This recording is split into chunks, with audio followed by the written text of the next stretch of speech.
Hello everyone, and welcome back to Crime Stories for Sleep.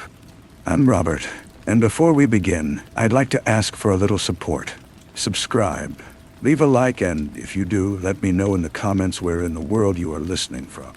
These may seem like small gestures, but they are essential to help the channel grow and allow me to keep bringing you these stories every night. Now, lower the volume just a bit, get comfortable, turn off the lights, and let us dive together into tonight's first story. Story 1. In September 1964, the air in Albany, New York, carried the first subtle hint of autumn. It was an era of change, a city humming with the energy of post-war prosperity, but still rooted in the quiet traditions of its neighborhoods. On Colony Street, a row of modest, closely built homes reflected this life. It was a street of families, of working people, of neighbors who knew each other's routines. At number 117, a two-story dwelling with a tidy exterior, lived Catherine Kate Blackburn Doddett. 50 years old, Kate was a woman of habit and quiet dedication. She held the position of supervisor at the Fuller Brush Company, a job that spoke to her reliability and practical nature. She lived alone, separated from her husband, an Air Force veteran working in Japan at the time. But she was far from lonely. Her life was a tapestry woven with threads of work, family, and the simple maintenance of her home, which she owned with pride. The house at 117 Colony Street was more than just a residence. It was her domain, a place she tended with meticulous care.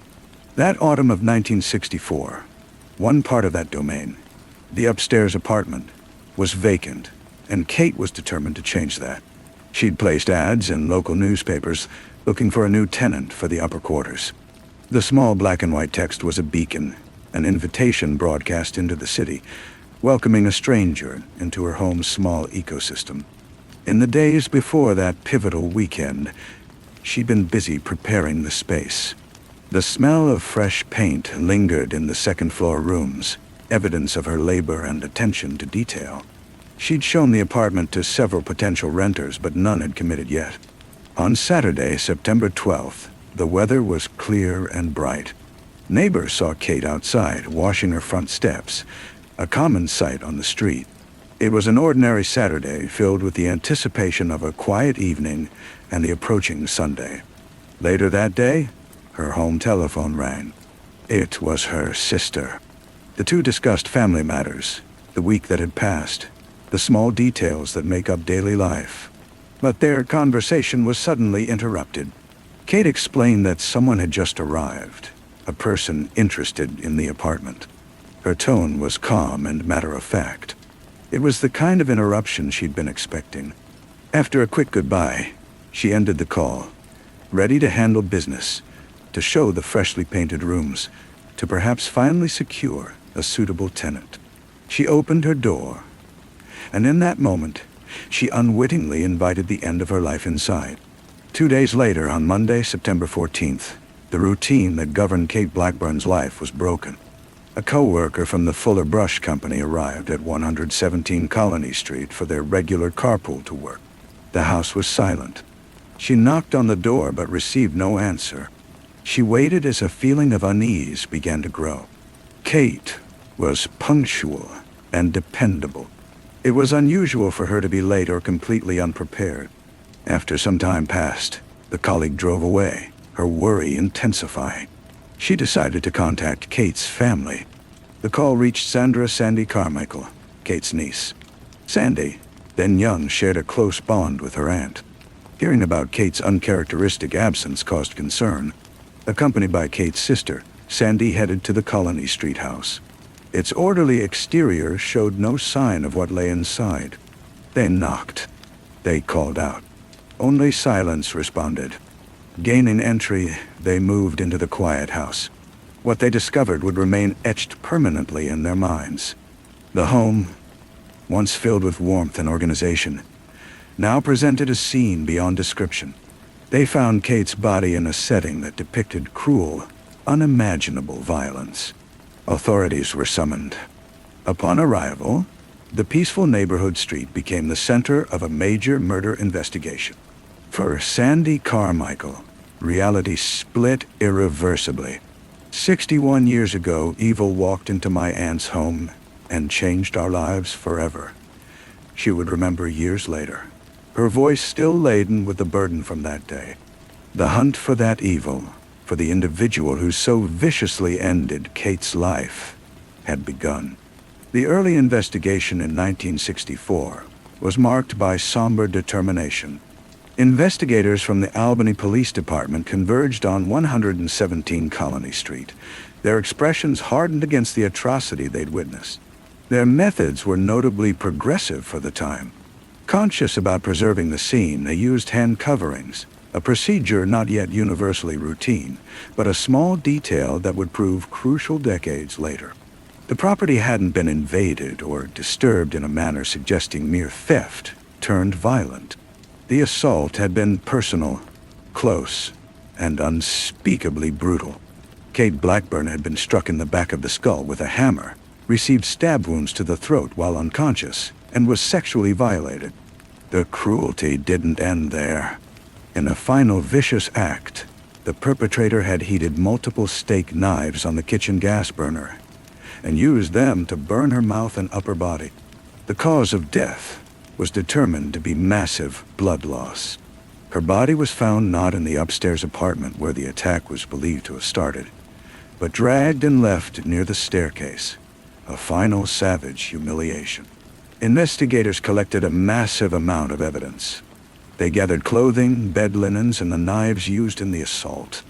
They took blood samples through swabbing and captured an image of a shoe print found in the yard. Every potential clue was methodically documented and preserved, a collection of silent witnesses to an atrocious act. They held on to hope that within this assemblage lay the key to finding the killer. One of the most promising and ultimately most frustrating clues came from Kate's own meticulous habits. In her belongings was a receipt ledger, the type she used to manage her rental business. Several pages, including the stubs meant to remain in the book, had been forcibly torn out. Law enforcement theorized that Kate had accepted a deposit from the person who'd come to view the apartment, and that she'd recorded his name and address on a receipt. They believed the killer had ripped out the pages to hide his identity, but hadn't been careful enough. The pressure from Kate's pen had left faint impressions on the pages below. Forensic specialists were called in, and through a painstaking technique called indentation analysis, they managed to decipher part of what had been written. The name on the receipt for a $10 deposit was believed to be Robert Broadhead or something similar. Experts were confident about the first name, Robert, but deciphering the surname proved more challenging, with alternatives like Brand, Boardhead, or Broadstead also being considered. The address given was 369 2nd Avenue.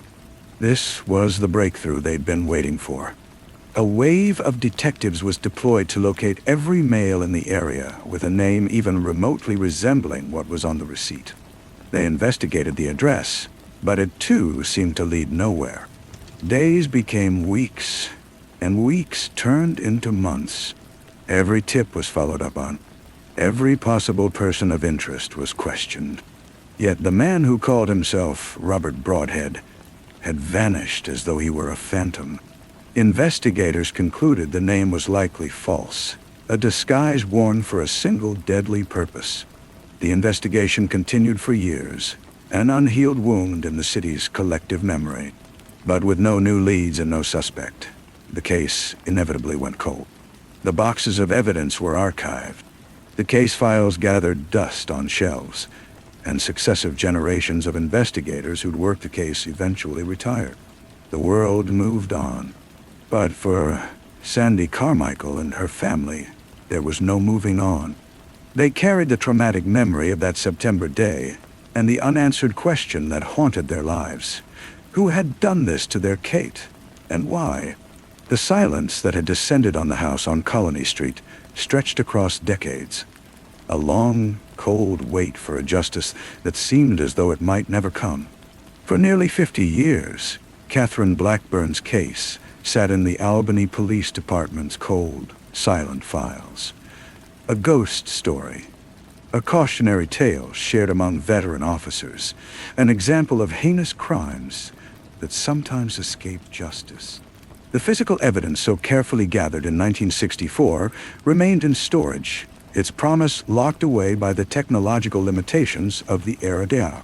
The killer, whoever he was, seemed to have escaped consequences, possibly living out his life even in the same city, while Kate's family remained trapped in a state of perpetual grief. Then, in 2018, a fresh perspective encountered the case file. Detective Melissa May from the Albany Police Department was working in the Forensics Division when she first came across Catherine Blackburn's story. The brutally intimate nature of the crime and the decades of unresolved questions resonated with her deeply. She pulled the old files, faded documents, and black and white crime scene photos, and began reading. What she found wasn't a neglected or abandoned investigation, but a thorough and meticulously documented inquiry. The detectives from 1964 had done their jobs with a level of professionalism that impressed her.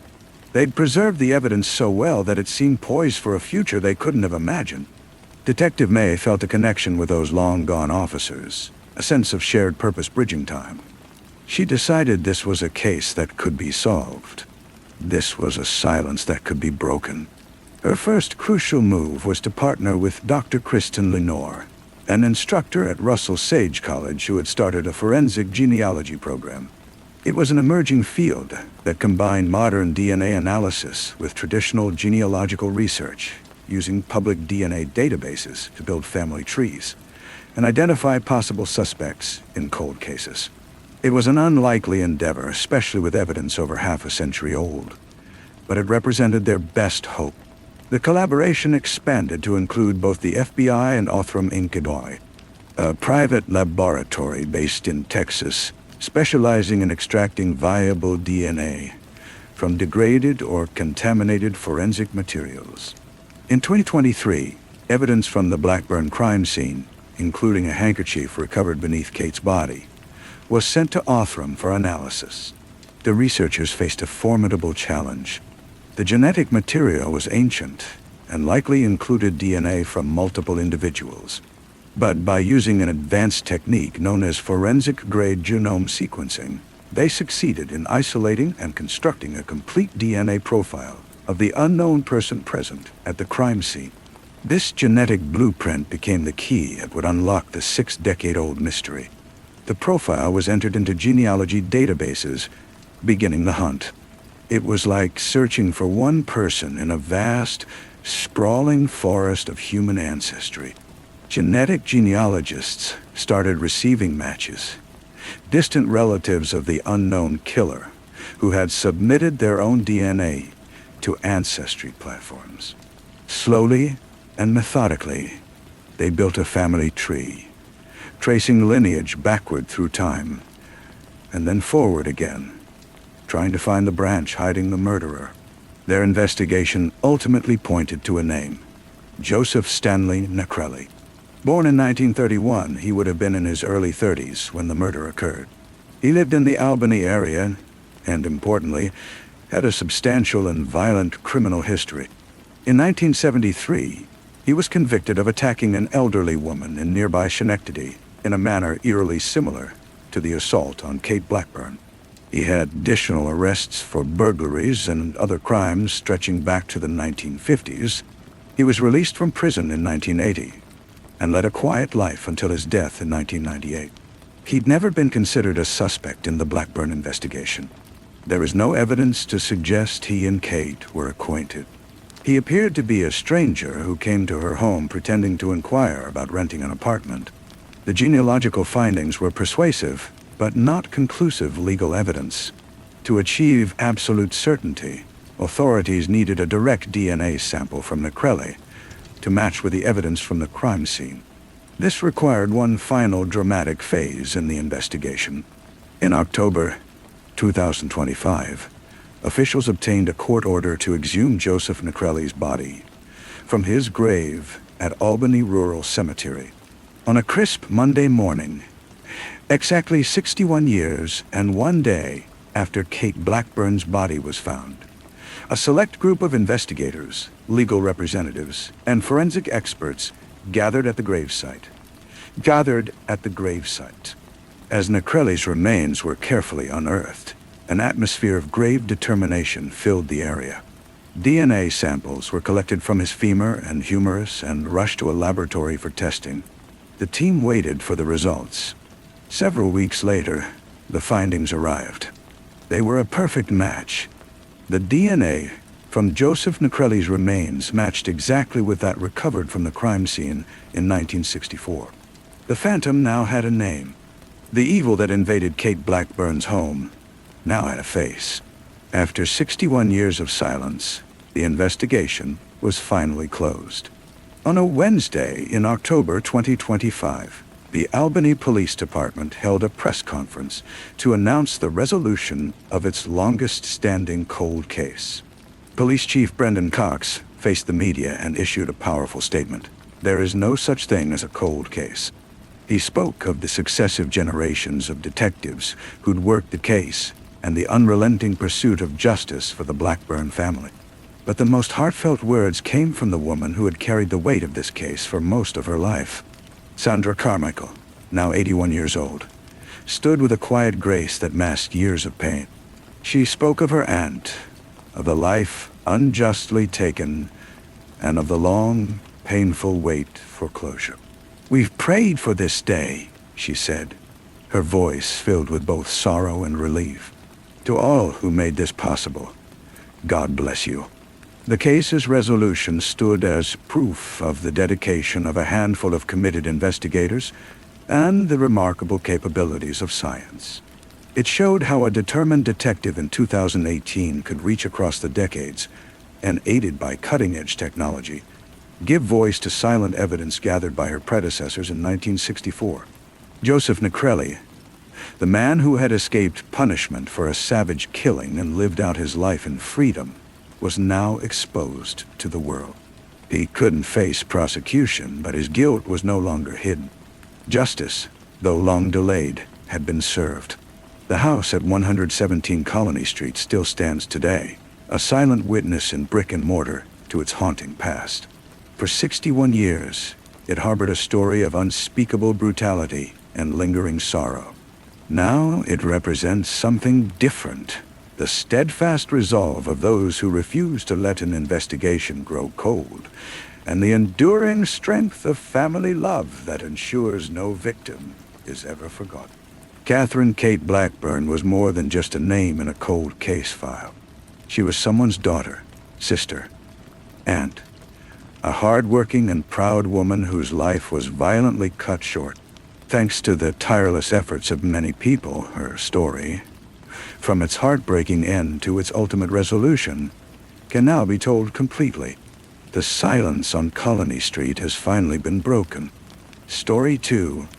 In the summer of 2020, Peterborough, a sprawling modern city in the flat fenlands of Cambridgeshire, England, was, like the rest of the world, adjusting to a strange new rhythm of life. But within the Walker family home, a different, far more toxic kind of confinement was underway.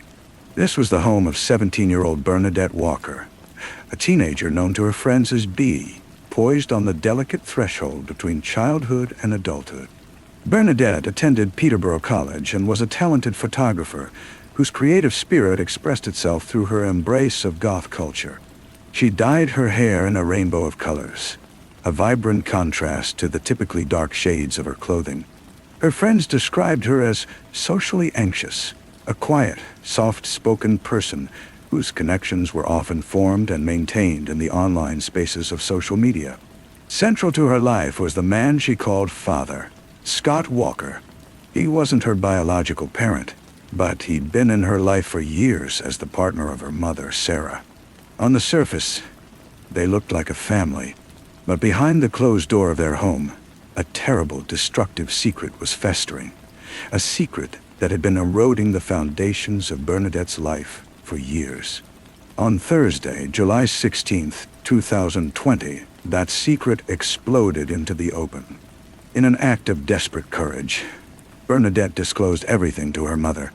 She told Sarah that Scott, the man she'd been raised to trust, had been abusing her for years. This revelation should have triggered maternal protection, fury, and an immediate call to police. Instead, it was met with cold, harsh denial. The horrifying exchange was recorded in Bernadette's own handwriting in a journal entry. "I told my mom about my dad and the abuse. She called me a liar and threatened to kill me if I told the police." What kind of mother doesn't believe her own child? In that moment, Bernadette's world shattered. The two people who were supposed to be her protectors, her greatest advocates, had become her accusers and her threat. The home that should have been her sanctuary had now become a prison of disbelief and danger. A decision was made, not for Bernadette's safety, but to let tensions cool. The next evening, on Friday, July 17th, Scott Walker drove his stepdaughter to his parents' house, where she would stay overnight, a temporary exile from the home that had become a battleground. As she left her own house, she couldn't have known she would never return, that the man behind the wheel wasn't taking her to a place of temporary refuge, but was beginning the final, deadly phase of a long and terrible tragedy. Saturday, July 18th, 2020, dawned as an ordinary summer day in Peterborough, sometime between 10 and 11 a.m. Scott Walker arrived at his parents' home to pick up Bernadette. This was the last time anyone besides her killer would see her alive. What happened next is reconstructed from the stark data of mobile phone records and the grim logic of a prosecution theory. Scott Walker's phone, normally in constant, almost compulsive use, was switched off at 11:23 a.m. It remained off, a void of digital silence, for 91 minutes. It was turned back on at 12:54 p.m. It was during this hour-and-a-half window, the prosecution would later argue, in that silent, untraceable span, that Scott Walker murdered his stepdaughter. His motive was as simple as it was heinous. He killed her to silence her permanently and prevent her from repeating the abuse allegations that threatened to destroy his life. The first call Scott Walker made after his phone came back online was to his partner, Bernadette's mother, Sarah. The conversation lasted over 9 minutes. There was only one explanation for such a lengthy call at that precise moment. Scott was telling Sarah he had killed her daughter and needed her help covering it up.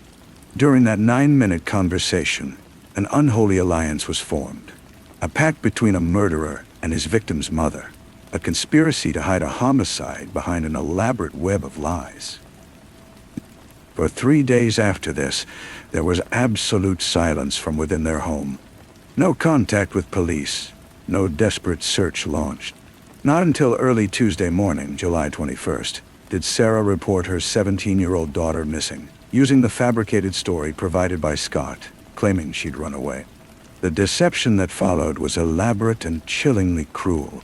Taking control of Bernadette's devices and accounts, they began sending messages designed to create the impression she was alive and simply escaping domestic trouble. Messages like "I'm not coming home, not till I'm 18 anyway," and another sent to a close friend claiming the accusations against Scott were untrue. But the wording in the messages was wrong. The phrasing was awkward and unlike Bernadette's natural style. Her circle of friends grew immediately suspicious. For weeks, Scott and Sarah played the part of concerned parents, pleading for their daughter's safe return. Scott even posted a missing person flyer of Bernadette on his Facebook page, a grotesque public performance by a man who knew she would never come back. The community, convinced by their story, rallied in support. Search parties were organized, and flyers were distributed. But it was all a charade, a smokescreen meant to hide a horrible truth. While locals searched for a missing girl, her own parents were looking for a way to escape accountability for her killing. The police investigation, which started as a routine missing person case, soon became tangled in the lies and manipulations of Scott and Sarah Walker. The messages supposedly from Bernadette created a confusing and contradictory trail. But the officers of the Cambridgeshire Constabulary were thorough. As they dug deeper, the Walker's story began to unravel. A major breakthrough came when investigators examined Scott Walker's cell phone records more closely. The data showed that on the day Bernadette disappeared, his phone hadn't traveled along the route he described. Instead, it had pinged off a tower near a storage unit owned by his parents in the Walton area of Peterborough. The data also revealed he'd returned to this garage multiple times in the days and weeks after Bernadette's disappearance. The garage, an unremarkable storage space, became the focal point of the investigation. When detectives searched it, they found a backpack belonging to Bernadette. Inside that backpack was her journal. The discovery of the diary was the turning point in the case. In Bernadette's own handwriting, investigators found her account of abuse, her disclosure to her mother, and her mother's shocking and threatening response. They now had a motive for murder that was as compelling as it was disturbing. Armed with this new evidence, police brought Scott and Sarah Walker in for further questioning. Under intense scrutiny, their stories began to fall apart. On September 14, 2020, nearly 2 months after Bernadette was last seen, both were arrested. Scott was charged with murder. Both were charged with perverting the course of justice. Even without a body, authorities were certain Bernadette was dead, and that the two people who should have been most desperate to find her were actually her killer and the architect of the cover-up. The search for the missing girl had ended. The pursuit of justice was just beginning. The trial of Scott and Sarah Walker, held at Cambridge Crown Court in the summer of 2021, was a somber and deeply emotional proceeding. With Bernadette's body still missing, the prosecution had to build their case largely on circumstantial evidence. Yet they argued this evidence was overwhelming, and all of it pointed to one inescapable conclusion. Scott Walker had murdered his stepdaughter to silence her, and her own mother had helped hide the crime. Prosecutor Lisa Wilding QC presented their case with chilling precision. They introduced cell phone data, placing Scott at the storage garage, rather than on the route where he claimed Bernadette had run away. They detailed the 91-minute gap in phone activity, the window during which they said the murder took place. And they presented what they called the most damning evidence, excerpts from Bernadette's diary, a heartbreaking account of a girl betrayed by those she should have trusted most. Friends of Bernadette testified about suspicious messages received after she vanished. Messages they felt certain she hadn't written herself. They described a vibrant and creative young woman who had become isolated and anxious in her final weeks. Scott Walker's defense rested on outright denial. He acknowledged sending fake messages, but claimed he did so at Sarah's direction, a frantic attempt to keep social services away after Bernadette supposedly ran off. He maintained his story that she got out of his car and disappeared. He denied the abuse allegations, and most disturbingly, he refused to provide any information that might help locate Bernadette's body. Sarah Walker's defense was more complex. She admitted participating in sending fake messages and misleading police, but claimed she genuinely believed Bernadette was alive and had run away voluntarily. Her lawyer argued there was no logical or factual reason for her to suspect Scott had murdered her daughter. The prosecution painted an entirely different picture of Sarah. They portrayed her as the mastermind behind the cover-up, a woman who chose to protect her partner rather than her own child when faced with a terrible truth. After 6 weeks of testimony, the jury withdrew to deliberate. In July 2021, they delivered their verdicts. Scott Walker was found guilty of murdering Bernadette Walker, as well as 2 counts of perverting the course of justice. Sarah Walker was found guilty of perverting the course of justice, having known or suspected that her daughter had been killed. The sentencing in September 2021 was a severe judicial rebuke. Presiding Judge Mrs. Justice McGowan handed Scott Walker a life sentence, requiring him to serve at least 32 years. In her sentencing remarks, she highlighted his callous refusal to reveal where Bernadette's body was located. Most cruelly, she noted, this likely meant certain family members and friends would continue holding on to hope that she might still be alive and could one day return to their lives. His sentence was shaped by the recently implemented Helen's Law, which allows parole boards to consider an offender's refusal to disclose their victim's location when deciding on release. Sarah Walker received a 6-year prison sentence for her role in covering up the crime. The story didn't end there. In one final bitter twist, on December 22, 2023, Scott Walker died while in custody. He took the secret of Bernadette's burial place with him to his grave. The murder of Bernadette Walker is a story of almost unimaginable betrayal. It's about how a young woman's cry for help was answered not with safety but with threats, and ultimately with violent, permanent silencing. It's the story of a mother who chose her abusive partner over her own child, a choice that led to her participation in concealing her daughter's murder. And most tragically, it's a story without closure. Police have never recovered Bernadette's body. Her family has been denied the basic human dignity of holding a funeral, having a grave to visit, or a place to properly mourn. The man responsible for her death is gone, but the shadow of his crime and the memory of the vibrant, talented young woman he killed will forever haunt the quiet landscapes of Cambridgeshire. A haunting reminder of humanity's darkest capacity for evil. Story 3. In the heart of America, in the modest, unassuming town of Wisconsin Rapids, life moves with the steady, predictable rhythm of the changing seasons.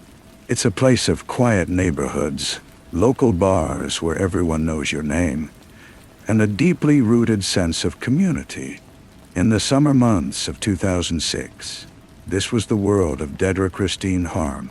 At 21 years old, she was a young woman just beginning to build her independence. She was a daughter to her parents, a friend to many, and above all, a new mother herself. Her world revolved around her baby girl, a tiny, perfect being who had given her life fresh and profound meaning. Dedra, known to her friends as DC, was bubbly and effervescent. A cheerful person beloved by everyone in her circle. Her future, like the long, sunlit days of that Wisconsin summer, seemed to stretch infinitely ahead, full of promise. The evening of Saturday, June 10th, 2006, was warm and alive with the relaxed energy of a weekend. Dedra had arranged childcare and was getting ready for a night out with her friends. It was a break she'd earned, a chance to relax and reconnect with the carefree parts of herself that motherhood had gently set aside. The group visited their usual downtown spots, places like the Body Shop and the Finish Line, their laughter ringing through the warm night air. A former police officer, Scott Brim, would later recall seeing her at one of these establishments, enjoying a drink with co-workers, the very picture of youthful joy. As the night wore on, the group began to thin out. Dedra was seen talking with a man who seemed unfamiliar to her, a stranger whose face others didn't recognize. There was nothing overtly alarming about their conversation. It was just an ordinary interaction in a busy bar on a Saturday night. But as the hours moved past midnight into the early morning of Sunday, June 11th, a shadow began to fall. Dedra vanished. She didn't show up at the friend's house where she'd planned to spend the night. She didn't answer her cell phone. And most disturbingly, she didn't come home to her infant daughter. The next day brought worry among her loved ones and friends. It was completely out of character for Dedra not to check in, not to return for her daughter, not to reach out about her child's care. No contact had been made with friends or family. It simply wasn't like Dedra. Her father, Scott Harm, would later express his sorrow about this deviation from her usual behavior. Concerned parties filed a missing person report, expressing escalating fear. But the initial response from authorities was cautious, almost dismissive. She was 21 years old, out enjoying herself on a weekend night. That didn't immediately raise red flags. They reassured family members, suggesting she might turn up soon, perhaps suffering from a hangover but feeling remorseful. But those close to her knew better. They sensed grave danger. Mothers don't abandon their children without reason. Weeks passed under the summer heat. Posters bearing Dedra's image spread across town. Now, taken more seriously, investigators began reconstructing her final known activities, interviewing friends, co-workers, bar patrons. The accounts involving the unidentified male at the finish line took on darker implications. Based on descriptions, a composite drawing was produced and distributed publicly. The sketched face was like a phantom holding clues but remaining untraceable. Leads emerged, but proved fruitless. The investigation stalled, lacking progress. As the season shifted into autumn, Dedra Harm remained lost, swallowed up by a quiet June night, the beginning of an endless torment of waiting for resolution, both desired and feared. November 20th, 26. 5 months after her disappearance, the silence was shattered by a gruesome discovery. In a remote forested area near Seneca, a place called Blueberry Ridge, hunters came across human remains in the woods. The dense scent of pines and damp soil had concealed an awful truth. Dental records confirmed the dread. The remains were identified as belonging to the missing woman. The case was upgraded to homicide. Forensics showed signs of injury, indicating foul play. Someone had transported her to this secluded location and abandoned her to nature. The discovery reinvigorated the investigation. The sketch of the man remained a central figure in the mystery, now tragic in form. Despite intensified efforts, the path stayed cold. The phantom in the sketch remained unidentified. Blueberry Ridge kept its secrets. Years went by. The world continued. Dedra's child grew. From baby to toddler, a symbol of the life brutally taken. For the Harm family, grief was a constant, unwanted companion, a steady ache that never faded. But they were determined not to let their daughter be forgotten. They spoke her name. They told her story. They continued urging action from investigators who, quietly, had never fully abandoned the case. They were waiting, as cold case detectives often do, for a breakthrough. New evidence. A call from somewhere far away that could finally illuminate the darkness that had consumed Dedra Harm. In the summer of 2009, that call would come from a sheriff in a small Missouri town. A man hunting his own monster. Amid the rugged, rolling landscape of the Ozarks in Douglas County, Missouri, another mother had gone missing. In March 2007, Renee Williams, a 36-year-old mother of 3, disappeared after leaving the Eagle Lodge Bar in Ava, Missouri, where she worked. The investigation fell to Douglas County Sheriff Chris DeGaze. As he dug into it, his attention quickly focused on one man, Christopher Rivak. Rivak had been an emergency medical technician, someone whose career was dedicated to saving lives. But beneath that veneer of respectability lurked a dark and volatile character. He had a documented history of instability, particularly when drunk, and he'd been present at the Eagle Lodge Bar on the night Renee Williams was last seen. Sheriff DeGaze was a sharp and perceptive detective. When I started working on the Christopher Rivak case, he was my prime suspect in Renee Williams' murder, DeGaze would later say. I believed it wasn't his first offense. His gut told him he was dealing with more than just an isolated incident. He was facing a predator. The investigation into Renee Williams' disappearance culminated in July 2009, with Christopher Rivak's arrest for her murder. Sheriff DeGaze had caught his suspect, but his work wasn't done. He summoned Rivak's wife, Johanna, for questioning. What she revealed to him in the stark silence of the interview room would not only crack open the Renee Williams case, but also revive the cold, dormant investigation of a young mother in Wisconsin. Johanna, frightened and trapped in a marriage to a man she knew was a murderer, finally broke her silence. She told Sheriff DeGaze that she had found a body and that Chris had claimed it was an accident. But then the story changed. He'd admitted the truth to her. There had been an argument outside a bar where he'd strangled a woman to death. But Johanna's confession didn't stop there. She told the sheriff they had traveled to Wisconsin multiple times. One such trip, she confirmed, occurred in June 2006. A visit to relatives in Wisconsin Rapids. Her husband's employment records as an EMT in Taney County, Missouri, corroborated this. He was off duty from June 3rd to June 16th, 26, precisely when Dedra Harm had vanished. A jolt ran through Sheriff DeGaze. He immediately contacted Investigator Becker in Wood County, Wisconsin. Pieces of two separate, distant mysteries began fitting together with an unsettling click. The composite drawing of the man from the finish line bar was sent to Missouri. It matched Christopher Rivak's appearance perfectly. The Phantom now had a name. The day after his indictment for Renee Williams' second-degree murder, before he could be questioned about Dedra Harm's death, Christopher Rivak made his final selfish act. He took his own life by hanging himself in his Douglas County jail cell. He took his secrets with him to the grave, denying two families the justice they so desperately needed.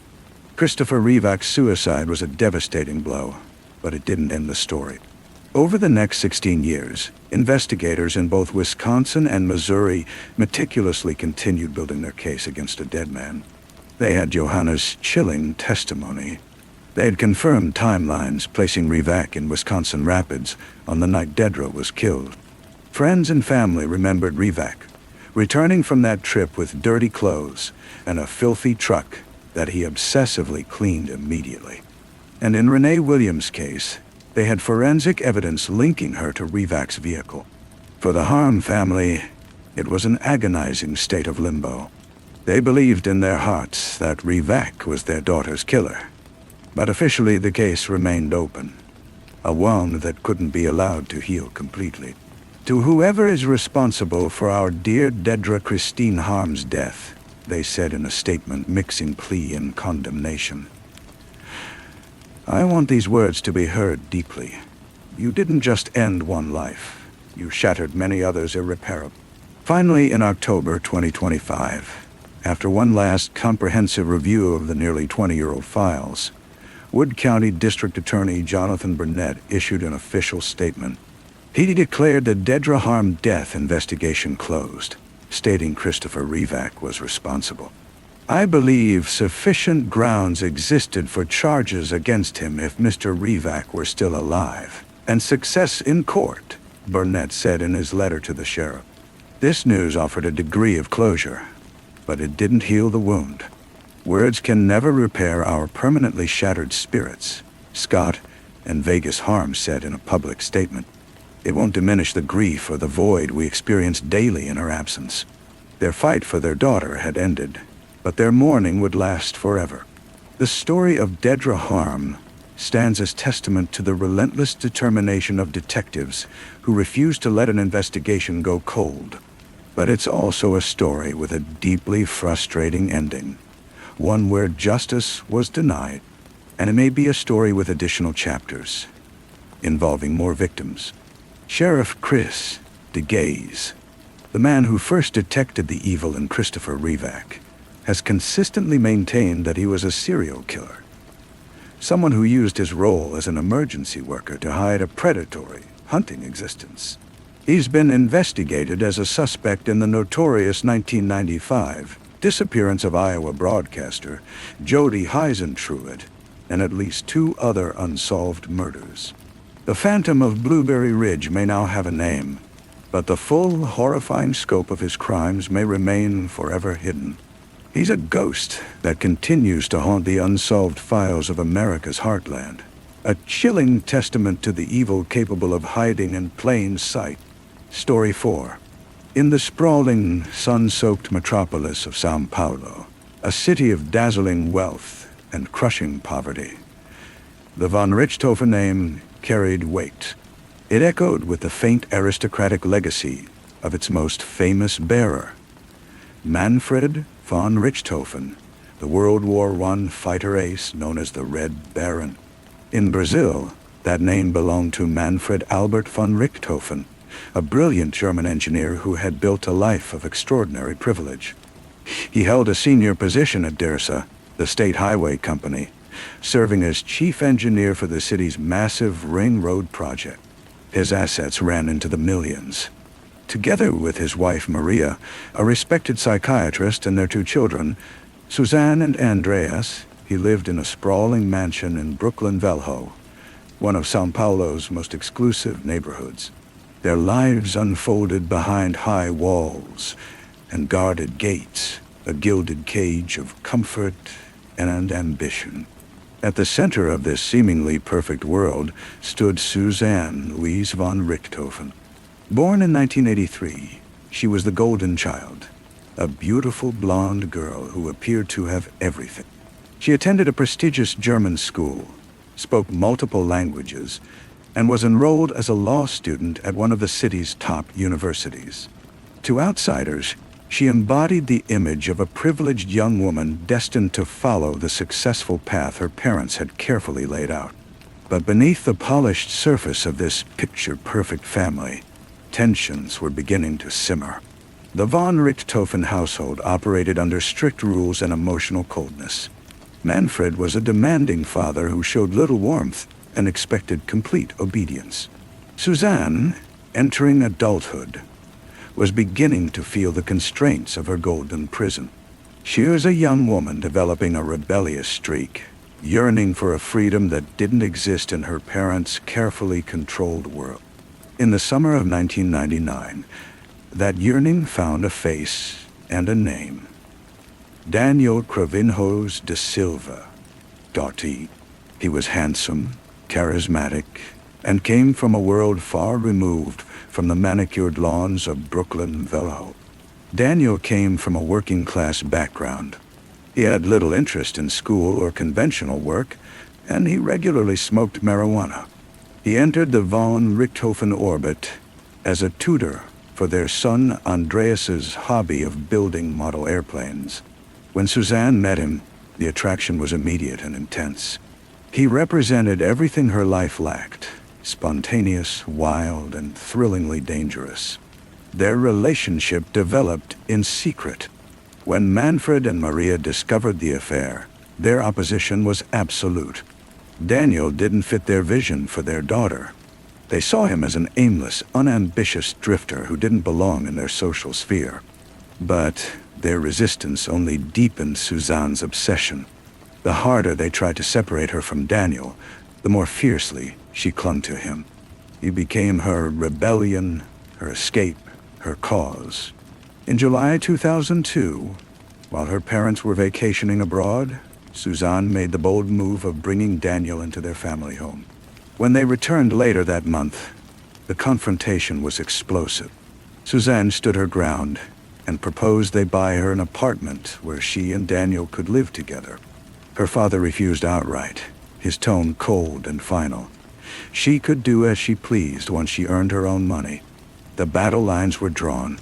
Faced with choosing between her family's world and Daniel's, Suzanne began planning something else entirely. A scheme so monstrous and unthinkable in its cruelty that it would forever etch her name into Brazil's most horrifying criminal records. She wouldn't choose one world over the other. She would simply erase one side completely. On October 31st, 2002, Halloween night, when the veil between worlds is believed to be at its thinnest, a time for masks and terrors, inside the quiet, opulent von Richthofen mansion, a real-life horror was about to unfold.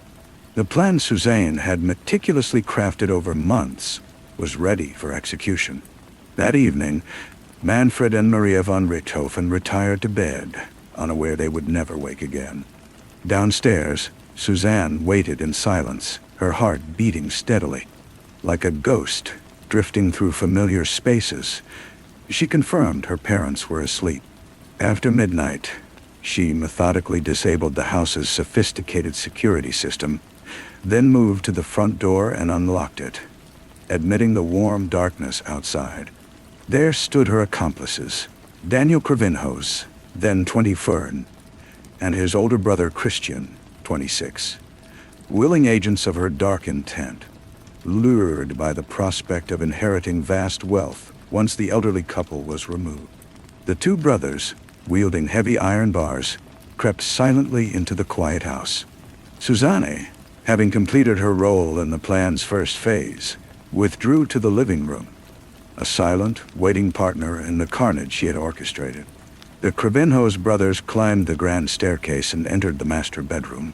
Manfred and Maria lay sleeping, defenseless and unaware. The attack was swift and brutally efficient. The brothers raised the iron bars and brought them down on the heads of the sleeping couple.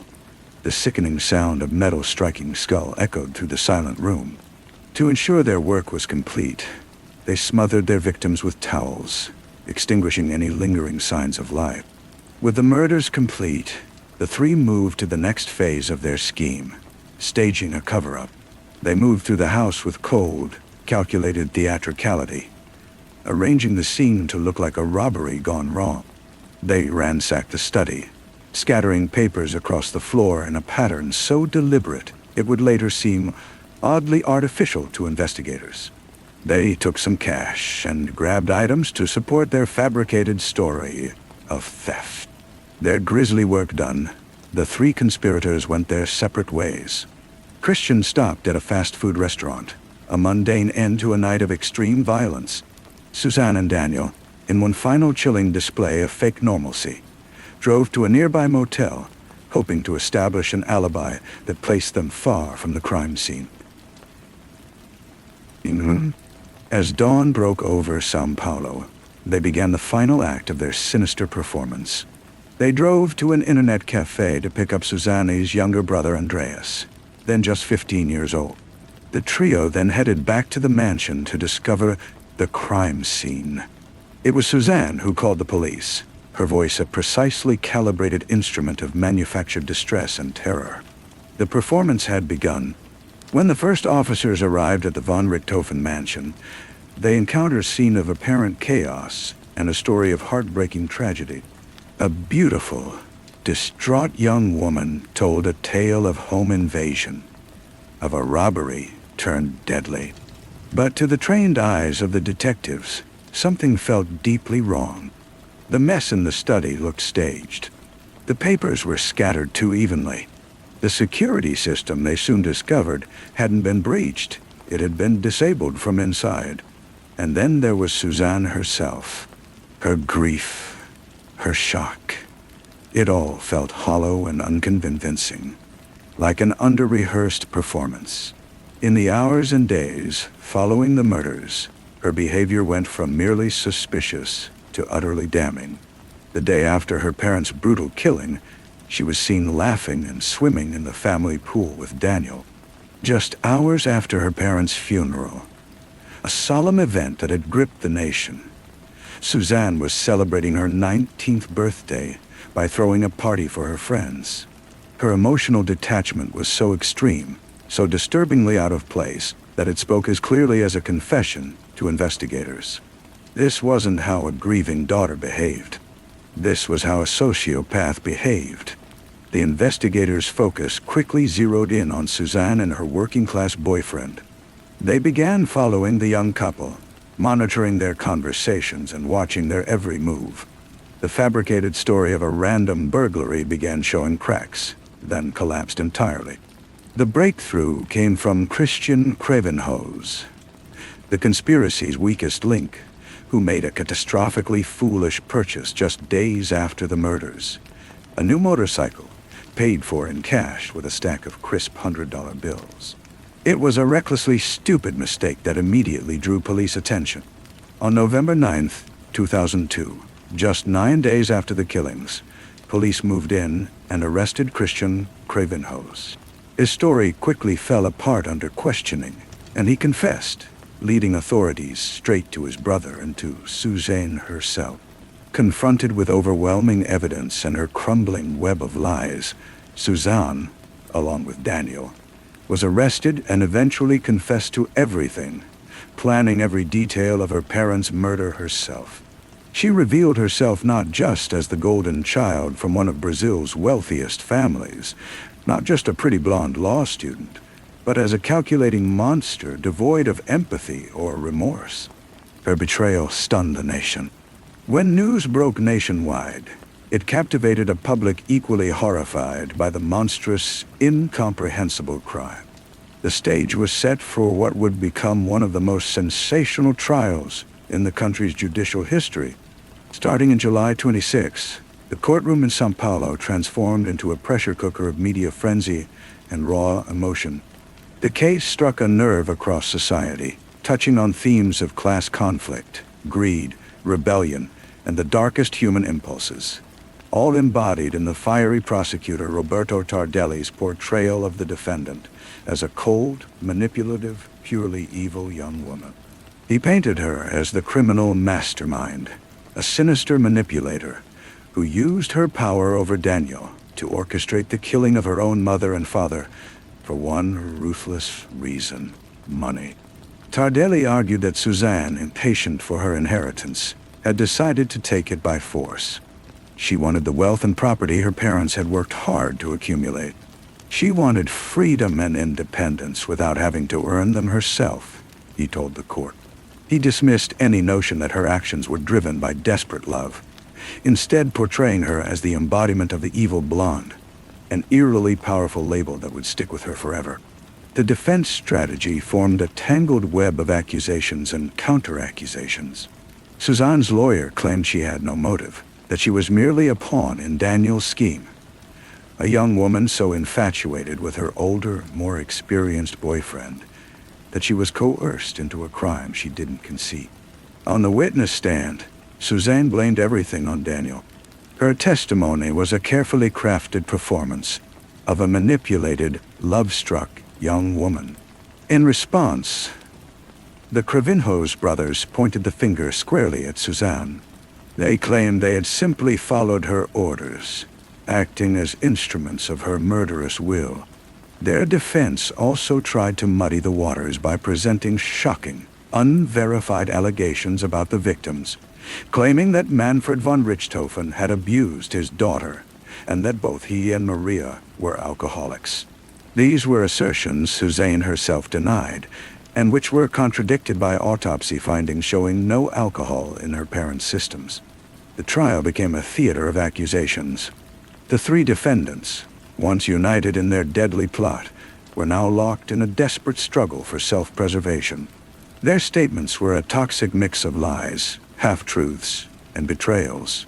The prosecution systematically dismantled their contradictory accounts, presenting the jury with compelling evidence of a carefully orchestrated crime.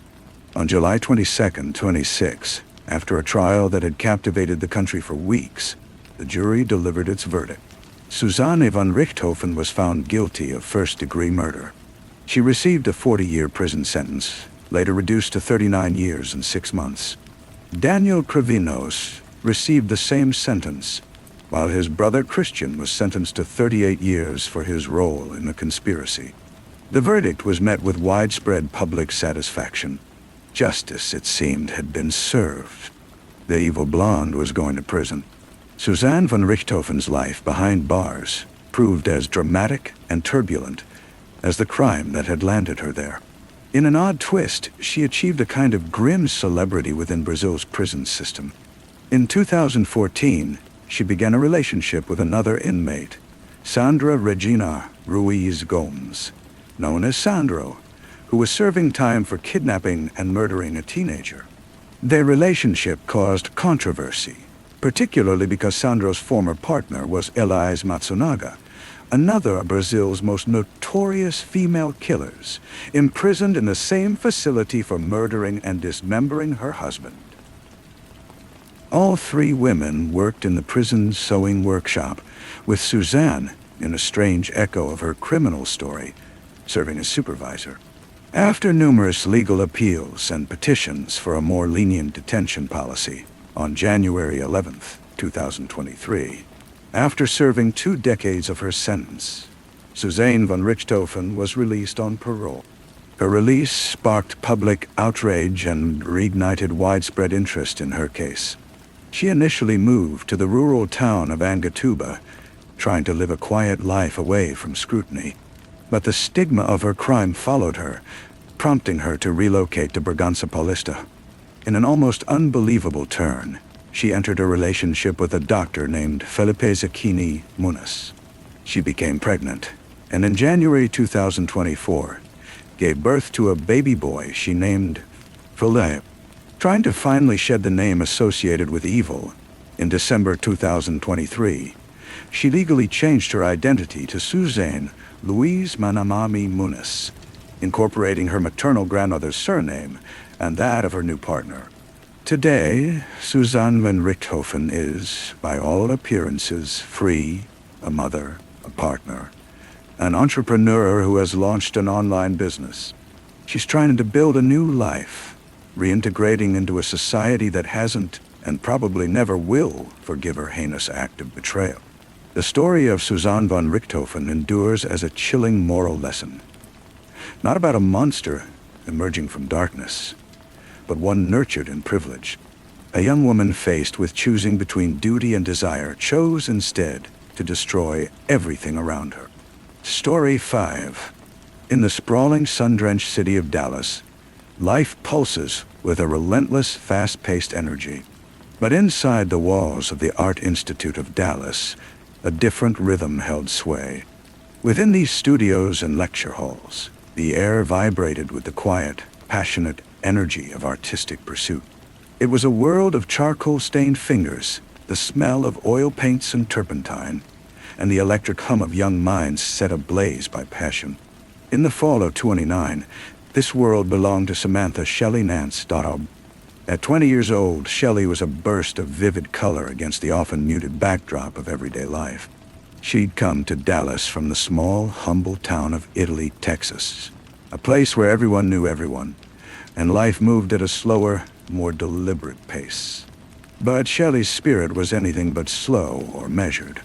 She was a whirlwind of creative energy, a young woman who saw life not just as it was, but as it could be, transformed by imagination and rendered in brushstrokes and color. Her mother, Cynthia, would later recall the fierce, focused dedication with which Shelley pursued her path. "I didn't realize how dedicated she was to her life's dream," Cynthia would say, her voice mixing pride with grief. Her focus was absolute because she knew what she wanted and was determined to achieve it. Shelley wasn't just attending art school, she was answering a calling. She lived in an off-campus apartment with another art student, Ashley Oliver Vera. Their home was the epitome of a student living, a temporary space filled with mismatched second-hand furniture, art supplies, and the easy friendship of two young women charting the exciting but often confusing course toward adulthood. Shelley's Dallas experience was a tapestry woven with threads of intense study, late-night creative sessions, and the growing excitement of a new romantic relationship. Her boyfriend was Nathan Schuck, a fellow student at the Art Institute. Their relationship was described by friends as endearingly awkward. Nathan was quiet, shy, and introspective. A sharp contrast to Shelley's radiant, outgoing personality. He seemed more comfortable in the virtual worlds of games like World of Warcraft than in the complex social landscapes of real life. He had an interest in Japanese culture, collecting swords and katanas, and occasionally even wearing ninja outfits. By all accounts, he was an eccentric character. But to Shelley, he was a gentle soul, a kindred spirit in a world that often felt too loud and too fast. In turn, Nathan shared his living space with another young man named Daniel Waring, who at 26 was older than the typical college crowd. He'd previously served as a pastry chef in the Navy, which gave him an air of sophistication that distinguished him from others on campus. He was openly gay, an aspect that was inconsequential to his friendship with Nathan. The two were a tightly knit duo, self-identified nerds united by their mutual love of gaming, and a certain degree of social awkwardness that placed them on the margins of mainstream campus life. Their friendship was well established and comfortable, but the inclusion of Shelley Nance into this dynamic was about to trigger a reaction so unstable and toxic It would eventually culminate in an outburst of violence beyond comprehension. Shadows were creeping into Shelley's bright, vibrant world. A fixation was souring into hatred so deep, it would soon demand the ultimate sacrifice. September 10th, 2009, fell on a Thursday. For Shelley, the day proceeded normally, packed with classes, discussions, and the ongoing simmer of creative process. Evening brought a conversation with her parents, Sam and Cynthia Nance, back in her hometown of Italy. It was standard communication, the kind that bridges the gap between student and family home. They discussed coursework, daily routines, the small details that composed her world. There was no hint of alarm in her voice, no premonition of the catastrophe looming. The following day, Friday, September 11th, the telephone at the Nance household rang. The caller was from the Art Institute, reporting Shelley's absence from classes. A knot of anxiety tightened in Cynthia's chest. This was completely out of character for Shelley. She was dedicated, reliable. She would never miss class without a reason. Cynthia and Sam frantically dialed their daughter's cell phone.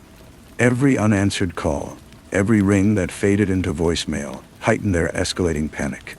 Desperate, they contacted the one person who could physically check on her, roommate Ashley Oliver Vera.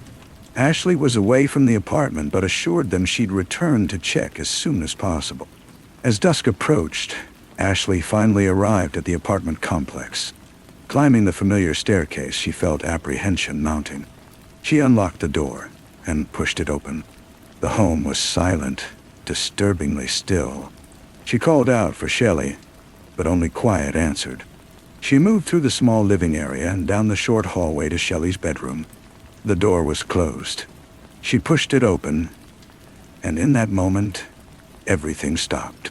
What greeted her eyes was a scene from a nightmare, an image of such savage, bloody violence that it defied comprehension.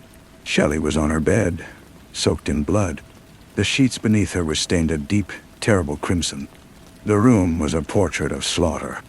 Ashley's mind recoiled, a scream catching in her throat. She stumbled backward, fumbling for her phone with trembling hands. She dialed 911, her voice a choked, terrified whisper. The life of Samantha Shelley Nance, a life full of color and promise, had been snuffed out in an explosion of pure rage.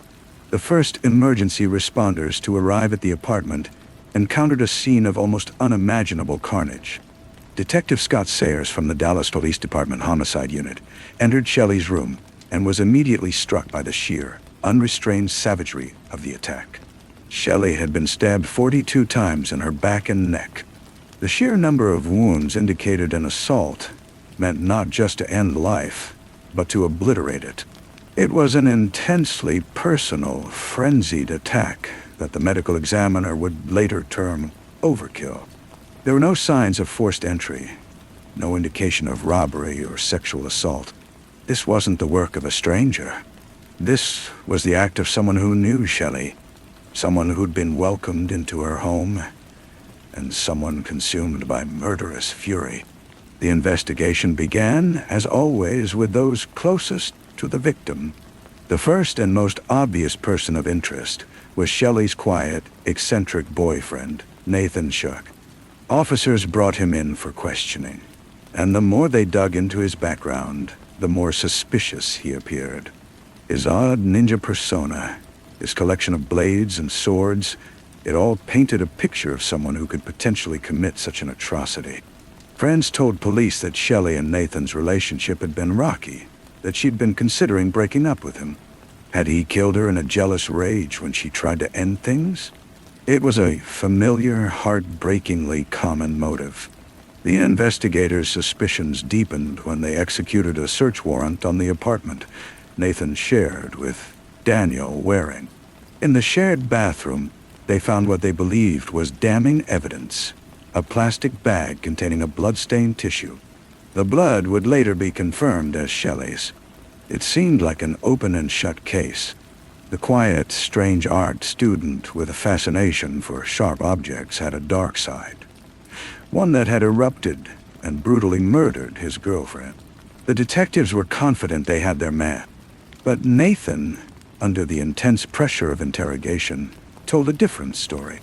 He insisted he was innocent, and as he talked, he began painting a disturbing picture of his roommate, Daniel Waring. He told officers about Daniel's increasingly strange and controlling behavior, about a friendship that had turned sour and twisted into something dark and manipulative. Then he accused his roommate directly, suggesting that if blood was in their home, Daniel had put it there. It was a stunning allegation that could have been dismissed as the desperate deflection of a guilty man, but it was enough to give the detectives pause. They'd been so focused on the boyfriend that they'd barely considered the roommate. It was time to take a closer look at Daniel Waring. As detectives began digging into Daniel Waring's life, the profile that emerged was of a deeply disturbed and dangerously obsessed young man.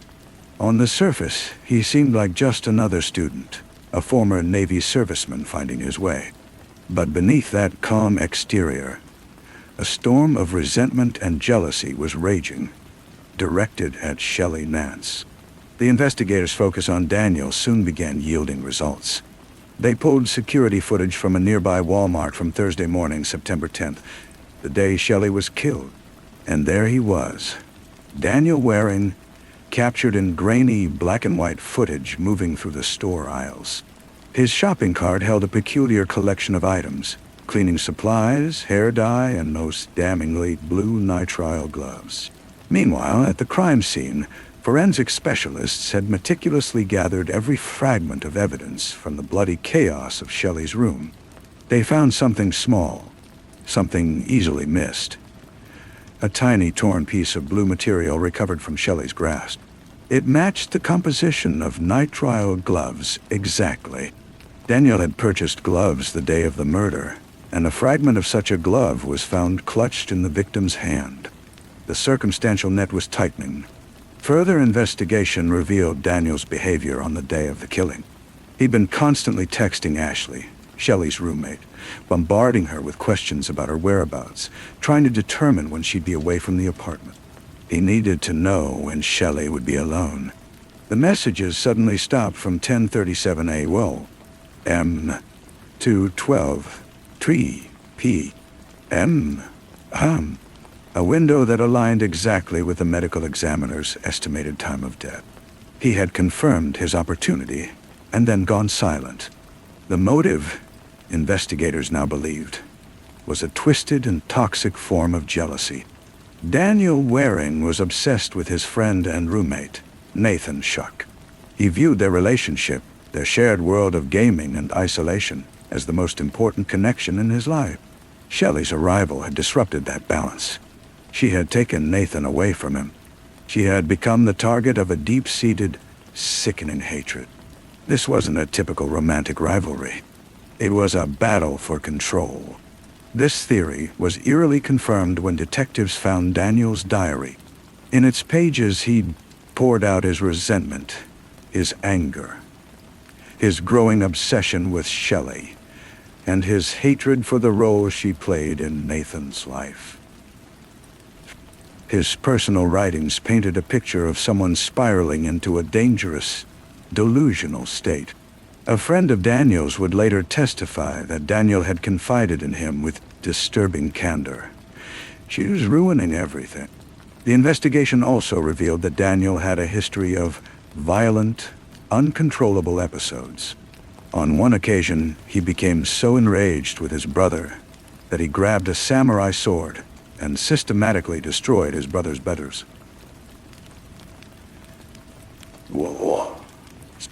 During his Navy service, his behavior had been so erratic, his temper so volatile, that he'd requested a transfer from his ship, admitting he feared he might hurt a superior officer.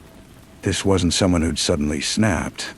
This was a person with a long history of simmering violence, a vessel of rage just waiting for the right trigger to explode. Shelley Nance had been that trigger. With the Walmart footage, the text messages, the diary entries, and the fragment of blue glove, The circumstantial evidence against Daniel Waring was mounting substantially. They could also explain how he'd entered the apartment without signs of forced entry. Prior to the murder, he'd taken Ashley's car keys. Her house key was on the same keyring. Police theorized he'd made a copy, a key that would grant him quiet, easy access to his victim. On November 15th, 2009, 2 months after the murder, authorities arrested Daniel Waring and charged him with the first-degree murder of Shelley Nance. The focus had shifted from the awkward boyfriend to the obsessed roommate. The true identity of the killer was finally coming to light. In the fall of 2010, Daniel Waring's trial began. The Dallas courtroom was packed. The public was transfixed by this dark, twisted story of jealousy and murder among a circle of young art students. The prosecution team, led by Assistant District Attorney Dewey Mitchell, presented their case with methodical precision. They showed the jury the mountain of circumstantial evidence they'd painstakingly gathered. They screened the Walmart security footage, a silent film telling the story of premeditated murder. They displayed the text messages, a digital record of Daniel's obsessive need to isolate his victim. They introduced evidence of the blue glove fragment, a microscopic fiber linking him directly to the violent struggle in Shelley's room. Nathan Shuck testified as a reluctant and tragic figure at the center of this deadly drama.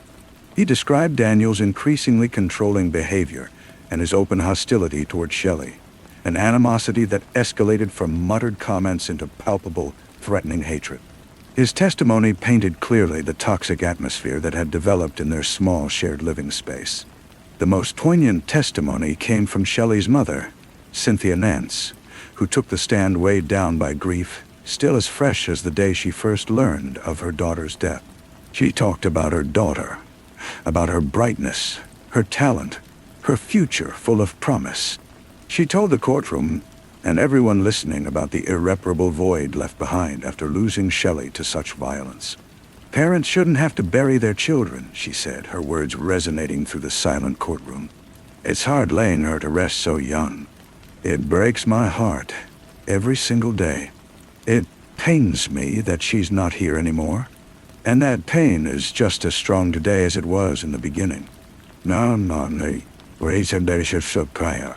Daniel Waring's defense argued the case relied solely on circumstantial evidence, claiming that strange behavior and a troubled history didn't equal guilt. Daniel himself maintained his innocence, even once inventing a story about being attacked by a knife-wielding African-American male on his way to Shelley's apartment. A desperate, baseless lie quickly debunked by the absence of any corroborating evidence. After weeks of testimony, the jury withdrew to deliberate. The weight of the evidence, while circumstantial, was overwhelming. In November 2011, they returned with a verdict: guilty of first-degree murder. The courtroom fell silent as the decision was read. Daniel Waring, his face an expressionless, unfeeling mask, was led away. He received a life sentence in prison with eligibility for parole, only after serving 30 years. After sentencing, when asked about his motive, his response was brief, simple, and utterly devoid of remorse. It was a 3-word confession that revealed the cold, dark heart of his crime. Because I hated her, he said. For Shelley's family, the verdict provided a measure of justice, but it couldn't grant peace. The void was too vast. The violence, too senseless. Her father, Sam, described a numbness that had settled over him, a profound emotional chill that prevented him from crying even when their family pet died. I just dug a hole and buried him, he said, his statement serving as testament to grief's draining effect. Cynthia Nance, in a victim impact statement, addressed the man who had destroyed her family directly. I hope you find peace during your incarceration, she told him. And I hope you develop a conscience while in prison. The murder of Shelley Nance was a tragedy born of twisted, consuming jealousy. But in the years since her death, those who loved her have worked tirelessly to ensure her memory represents creativity and light, rather than darkness and violence. The Art Institute of Dallas established the Shelley Nance Memorial Scholarship, an endowment to help other aspiring young artists chase their dreams, to give them the opportunity that was stolen from Shelley. Her hometown of Italy, Texas, holds annual art gatherings in her honor, a celebration of the passion that defined her life. Through these commemorative gestures, Shelley's spirit lives on. The vibrant colors of her life, her artistry, and her dreams were not extinguished by the act of one hateful man. They endure, an eternal and beautiful creation imprinted on the hearts of everyone who knew and loved her. The brutal act may have ended her life, but the artistry of her existence continues to inspire. Story 6. In the fall of 2004, Napa Valley looked like scenery painted in shades of gold and bronze. The air carried the sweet, rich scent of grape harvest. It was a vision of the perfect American dream, a world of rolling vineyards, elegant wineries, and a lifestyle that felt far removed from the hectic pace of the nearby Bay Area. Napa was a refuge for those seeking transformation, a place to sip Chardonnay in the fading sunlight, and momentarily believe that life was inherently safe and beautiful. For the 2 years leading up to 2004, this sense of security seemed backed by statistics. The city of Napa, home to approximately 75,000 residents, had experienced 0 homicides. It was this promise of safety and opportunity that drew 3 young women to a rental house on Dorset Street. The house was a modest 2-story building in a quiet, traditional neighborhood where people walked their dogs and greeted one another. The loudest disturbance was the sound of autumn leaves drifting across the street. Here, Leslie Mazzara, Adrienne Insogna, and Lauren Manzo were building a shared life, a collective household that served as a foundation for their emerging careers and a symbol of their hopeful, promising futures. Adrienne Insogna, 26 years old, was the stabilizing presence in the home. Originally from nearby Calistoga, she worked as a civil engineer for the city's sanitation department. A smart, practical young woman who cherished simple pleasures, volunteer work, and her close circle of friends. She was resilient, having survived a life-threatening car accident 10 years earlier, an incident she remembered not as a tragedy, but as a reminder to appreciate the life she'd nearly lost. Lauren Mianza, the most physically active of the group, had earned a degree in political science. She was practical and level-headed. Her days followed a steady rhythm of work and home life, accompanied by the quiet presence of her golden retriever, Chloe. The newest member of the household and its source of vibrant energy was Leslie Mazzara. At 26, Leslie was a former beauty queen from South Carolina who called herself a princess and had moved to California to be near her mother and chase her dreams. She landed a coveted position as a hostess at the famous Niebaum Coppola winery, owned by renowned filmmaker Francis Ford Coppola.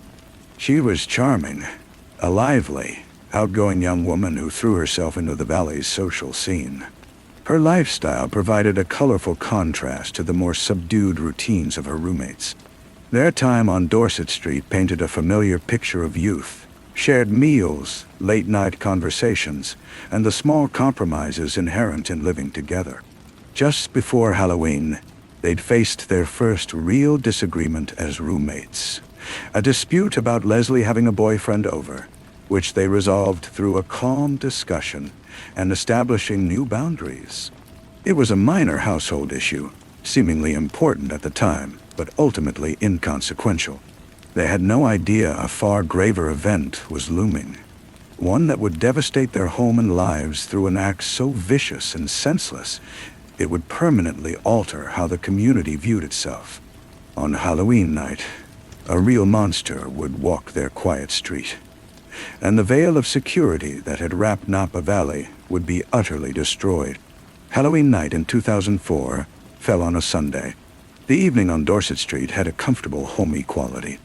Leslie, Adrienne, and Lauren, dressed in casual sweatshirts and jeans, handed out candy to neighborhood trick-or-treaters, their doorway a warm glow of hospitality in the autumn twilight. By 11 p.m., the last costumed children had left, and the three women retired to their individual bedrooms. Leslie and Adrianne's rooms were upstairs. Lauren's was on the first floor, where her dog Chloe rested beside her bed. The house grew silent, settling into the deep quiet of a suburban evening. Around 2 a.m., Lauren was jolted awake. The motion-activated light in the yard had switched on, casting an eerie glow into the darkened house. Her first thought was that one of her roommates had a visitor arriving late, maybe lingering from their recent talk about overnight guests. She felt briefly annoyed but not frightened. Then Chloe let out a low growl. Her ears perked towards sounds Lauren couldn't yet hear. Moments later, the crash of shattering glass broke through the silence. Adrenaline surged through Lauren. This wasn't just a late visitor. This was something far worse. Before she could fully process what was happening, a scream tore through the house, a sound filled with pure terror that vibrated deep within her, leaving an unforgettable imprint on her memory. Her heart pounding fiercely in her chest, she crept out of her bedroom. From upstairs, she heard a commotion, the sounds of a struggle. Then Adrianne's voice cried out, "Please, God, help me. Someone help me." Then, Lauren moved toward the staircase, her mind racing with instinct and fear battling inside her. But then another sound reached her ears, a sound that froze her in place. Heavy, rapid footsteps descending the stairs. She was terrified. Her gut told her to get out through the back, she would later recall. In a split second, driven by pure survival instinct, she spun around and fled, rushing out the back door into the cold, dark yard. She hid behind a bush, her body shaking, her ears straining to catch any sounds from inside. She heard the noise of another window breaking, the sound of someone climbing out and running off into the darkness. The house fell quiet once more, but it was a different, terrible kind of silence, heavy with the aftermath of violence. Adrianne's desperate cries for help still echoed in Lauren's mind. She forced herself to re-enter the house, her hands trembling so violently she could barely manage. She grabbed the cordless phone to dial 911, but the line was dead. The phone wasn't working. Driven by desperate hope, she rushed upstairs. What met her eyes was a scene of such horrifying carnage that it seemed impossible. The upper hallway was drenched in blood. Leslie, her vibrant, beautiful friend, lay in a crumpled heap. Her body was riddled with stab wounds, a pool of blood 2 inches deep forming around her. Further down, Adrianne lay on a bed. She was breathing, but barely, bleeding profusely and unable to speak. Lauren understood in that sickening flash of realization that her friends were either dead or dying. The fear resurged, a fresh wave of panic that the attacker might return. She ran from the house again, this time to her car, locking the doors behind her. Only then, enclosed in the relative safety of her vehicle, could she make the call. She dialed 911, her voice a strained whisper as she recounted to the operator a story that felt like a nightmare scenario. A story that was all too real. A patrol officer happened to be nearby and reached the scene within minutes. But his arrival was too late. The horror on Dorset Street had already reached its bloody, tragic conclusion. The investigation into the murders of Leslie Mazzara and Adrian Insogna was from the outset filled with puzzling contradictions. The crime was one of brutal, close-quarters violence, a frenzied stabbing spree indicative of profound personal rage. Yet the point of entry, a forced kitchen window, suggested an outsider, an intruder who had broken into the home's safety from the outside. Over 20 officers descended on the house on Dorset Street, their expressions grim as they documented a scene of almost unimaginable terror. Leslie had been attacked first. It was determined she was likely killed in her sleep, her body showing the devastating signs of a surprise assault. Adrianne appeared to have been awakened by the commotion. Defensive wounds on her hands and bruising on her body told the story of a brave fight for survival. It was likely the struggle that saved Lauren.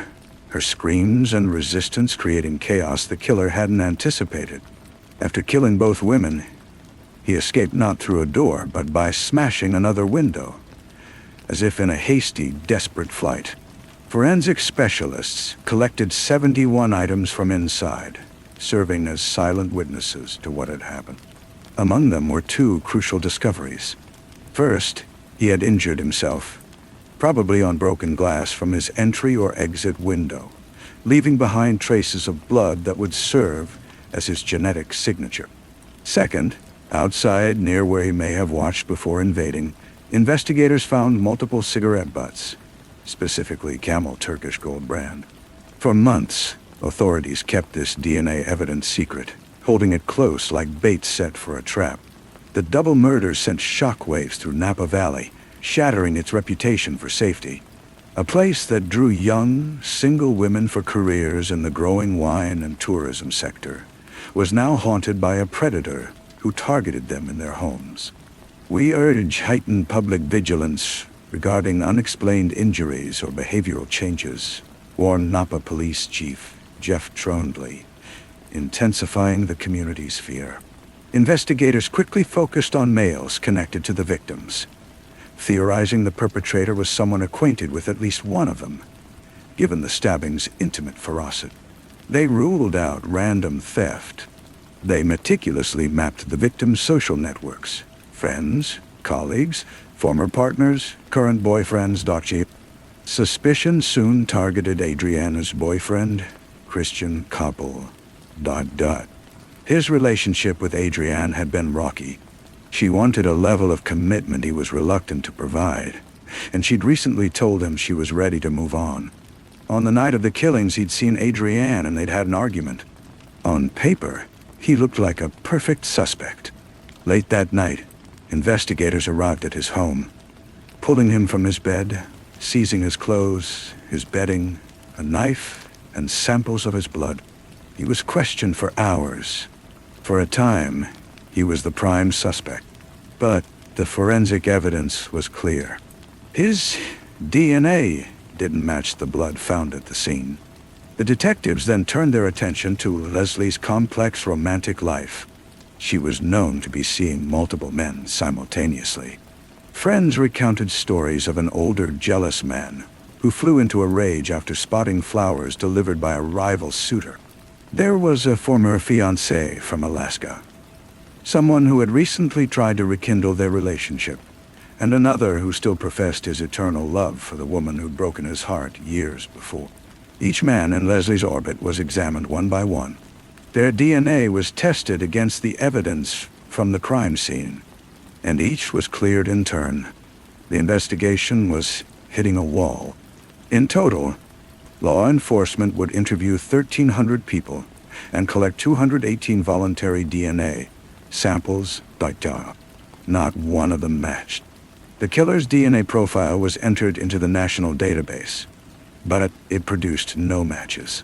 The person responsible for this horrific crime was like a ghost, someone with no criminal record who had simply melted back into society, leaving behind a trail of destruction and dread. For nearly a year, the investigation grew increasingly cold. The victims' families were trapped in the agony of uncertainty. It seemed as though the killer had gotten away with it.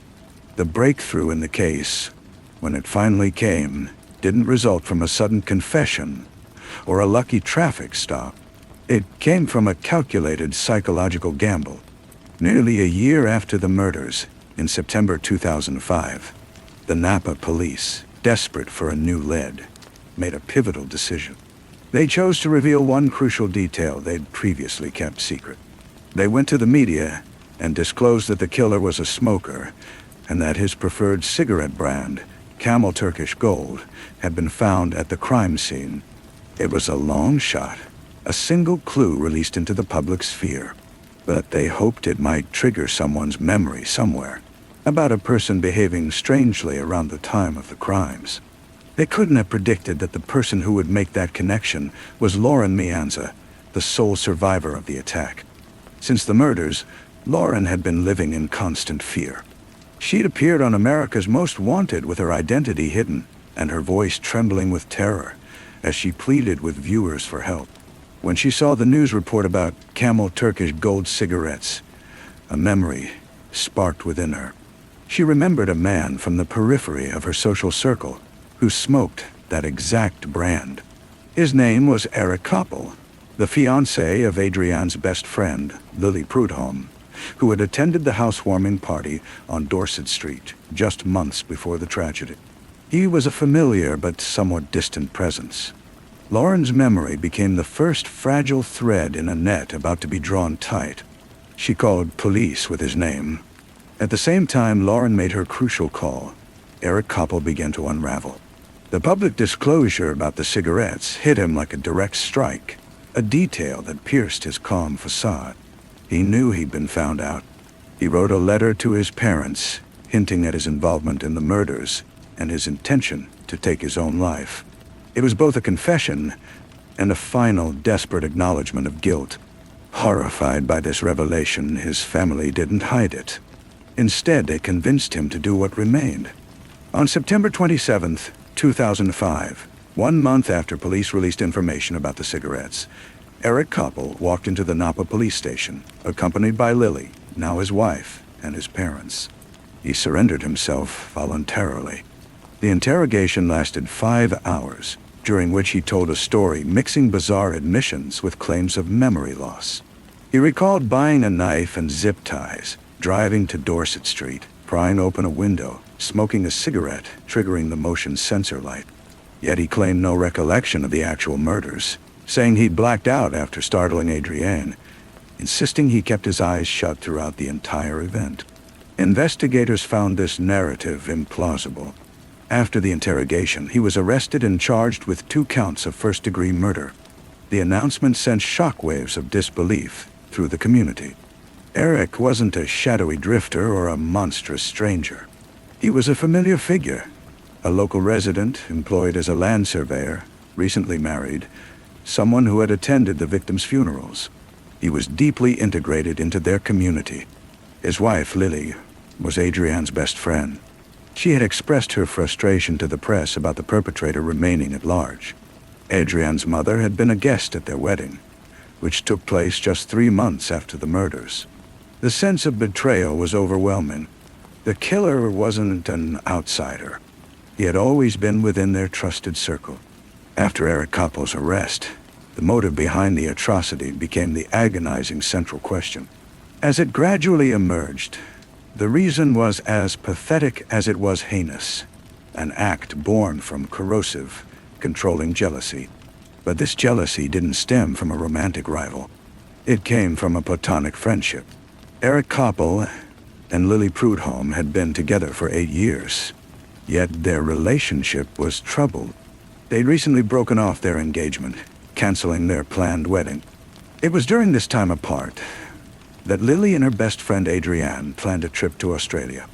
Eric apparently saw this strong, intimate female friendship as a threat. He was controlling, possessive, and harbored intense resentment toward any connection that diverted Lily's attention from him. In his twisted, irrational mind, Adrianne had become an obstacle, a competitor for Lily's affection and loyalty. On Halloween night, after an argument with Lily at a party, something inside him snapped. The rage that had been festering in his heart, as he later described, had been nurtured and grown into murderous fury. The prosecution argued the killings weren't committed by someone who'd blacked out, but by a person who had carefully planned, watched, and executed the murders with chilling precision. His claim of memory loss was contradicted by his post-crime behavior. He returned home, burned his blood-stained clothes and the weapon in his yard, and resumed his daily routine, as though nothing had happened. This wasn't an impulsive act, but a calculated execution. Faced with overwhelming DNA evidence and the possibility of the death penalty, Eric Koppel's legal team began negotiations for a plea deal. A plea deal. The families of Leslie and Adrianne, devastated by their loss, wanted justice but wished to avoid the prolonged agony of a public trial. They told prosecutors that if a plea agreement could be reached, one ensuring the killer would spend his entire life in prison. They would support that outcome. On December 6, 2006, Eric Koppel pleaded guilty to 2 counts of first-degree murder. In a courtroom statement, he partially acknowledged his motivation. His relationship with Lily was failing and falling apart, he wrote. It felt as though it had fed the seed of rage within him, unleashing an internal fury. Adrienne's mother, Arlene, addressed the court with words that poignantly captured the brutality of the crime. Her daughter had never worn turtleneck sweaters in life, she said, but was buried in one, which still couldn't hide the severity of her injuries. In exchange for his guilty plea and commitment to waive all appeal rights and avoid media contact, Eric Koppel received 2 consecutive life sentences without the possibility of parole.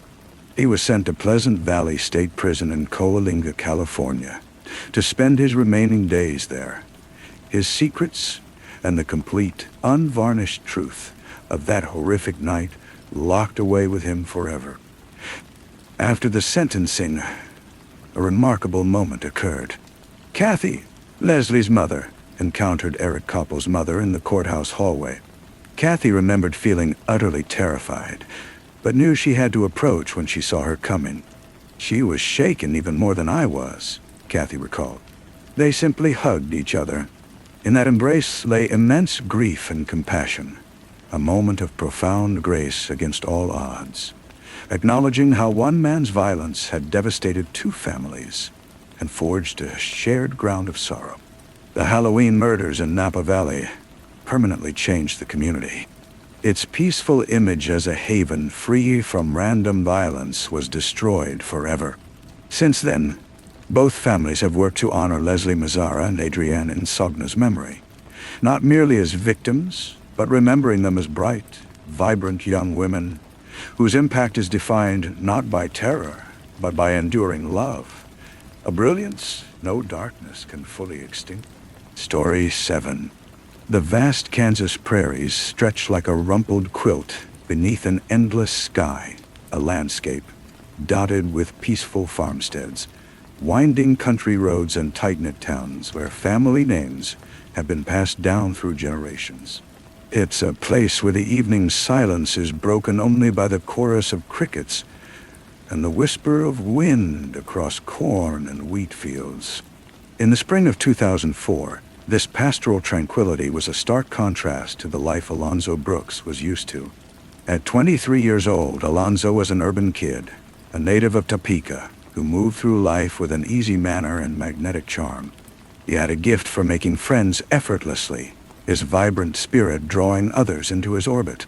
His mixed Mexican and African-American heritage was something he carried with quiet confidence, his handsome features and constant smile speaking to a life embraced with warmth. On the evening of Saturday, April 3, 2004, Alonzo and several of his close friends decided on a road trip.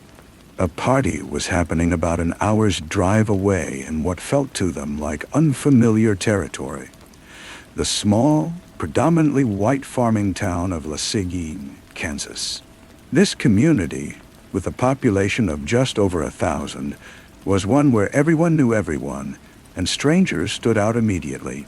The party was being held at a remote farmhouse on the outskirts, attended by about 100 people, mostly young people from nearby areas.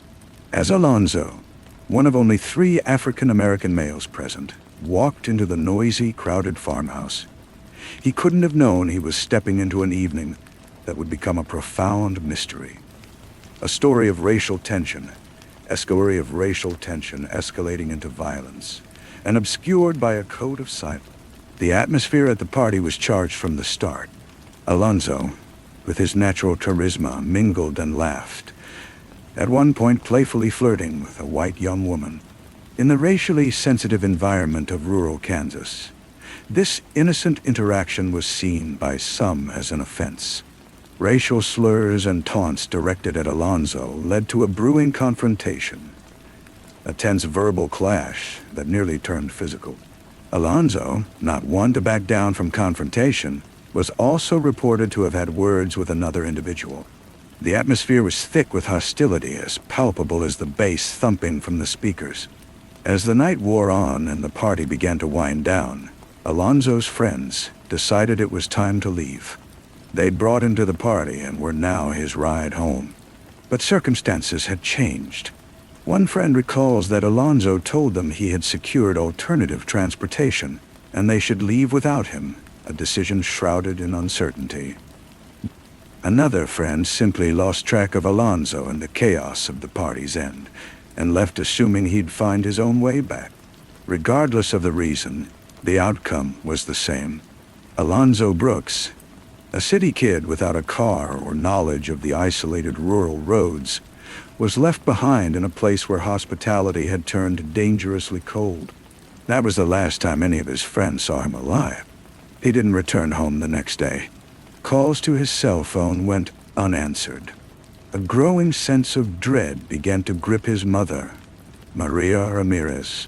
This behavior was completely out of character for her son. He was reliable. He maintained close family ties. He would have called.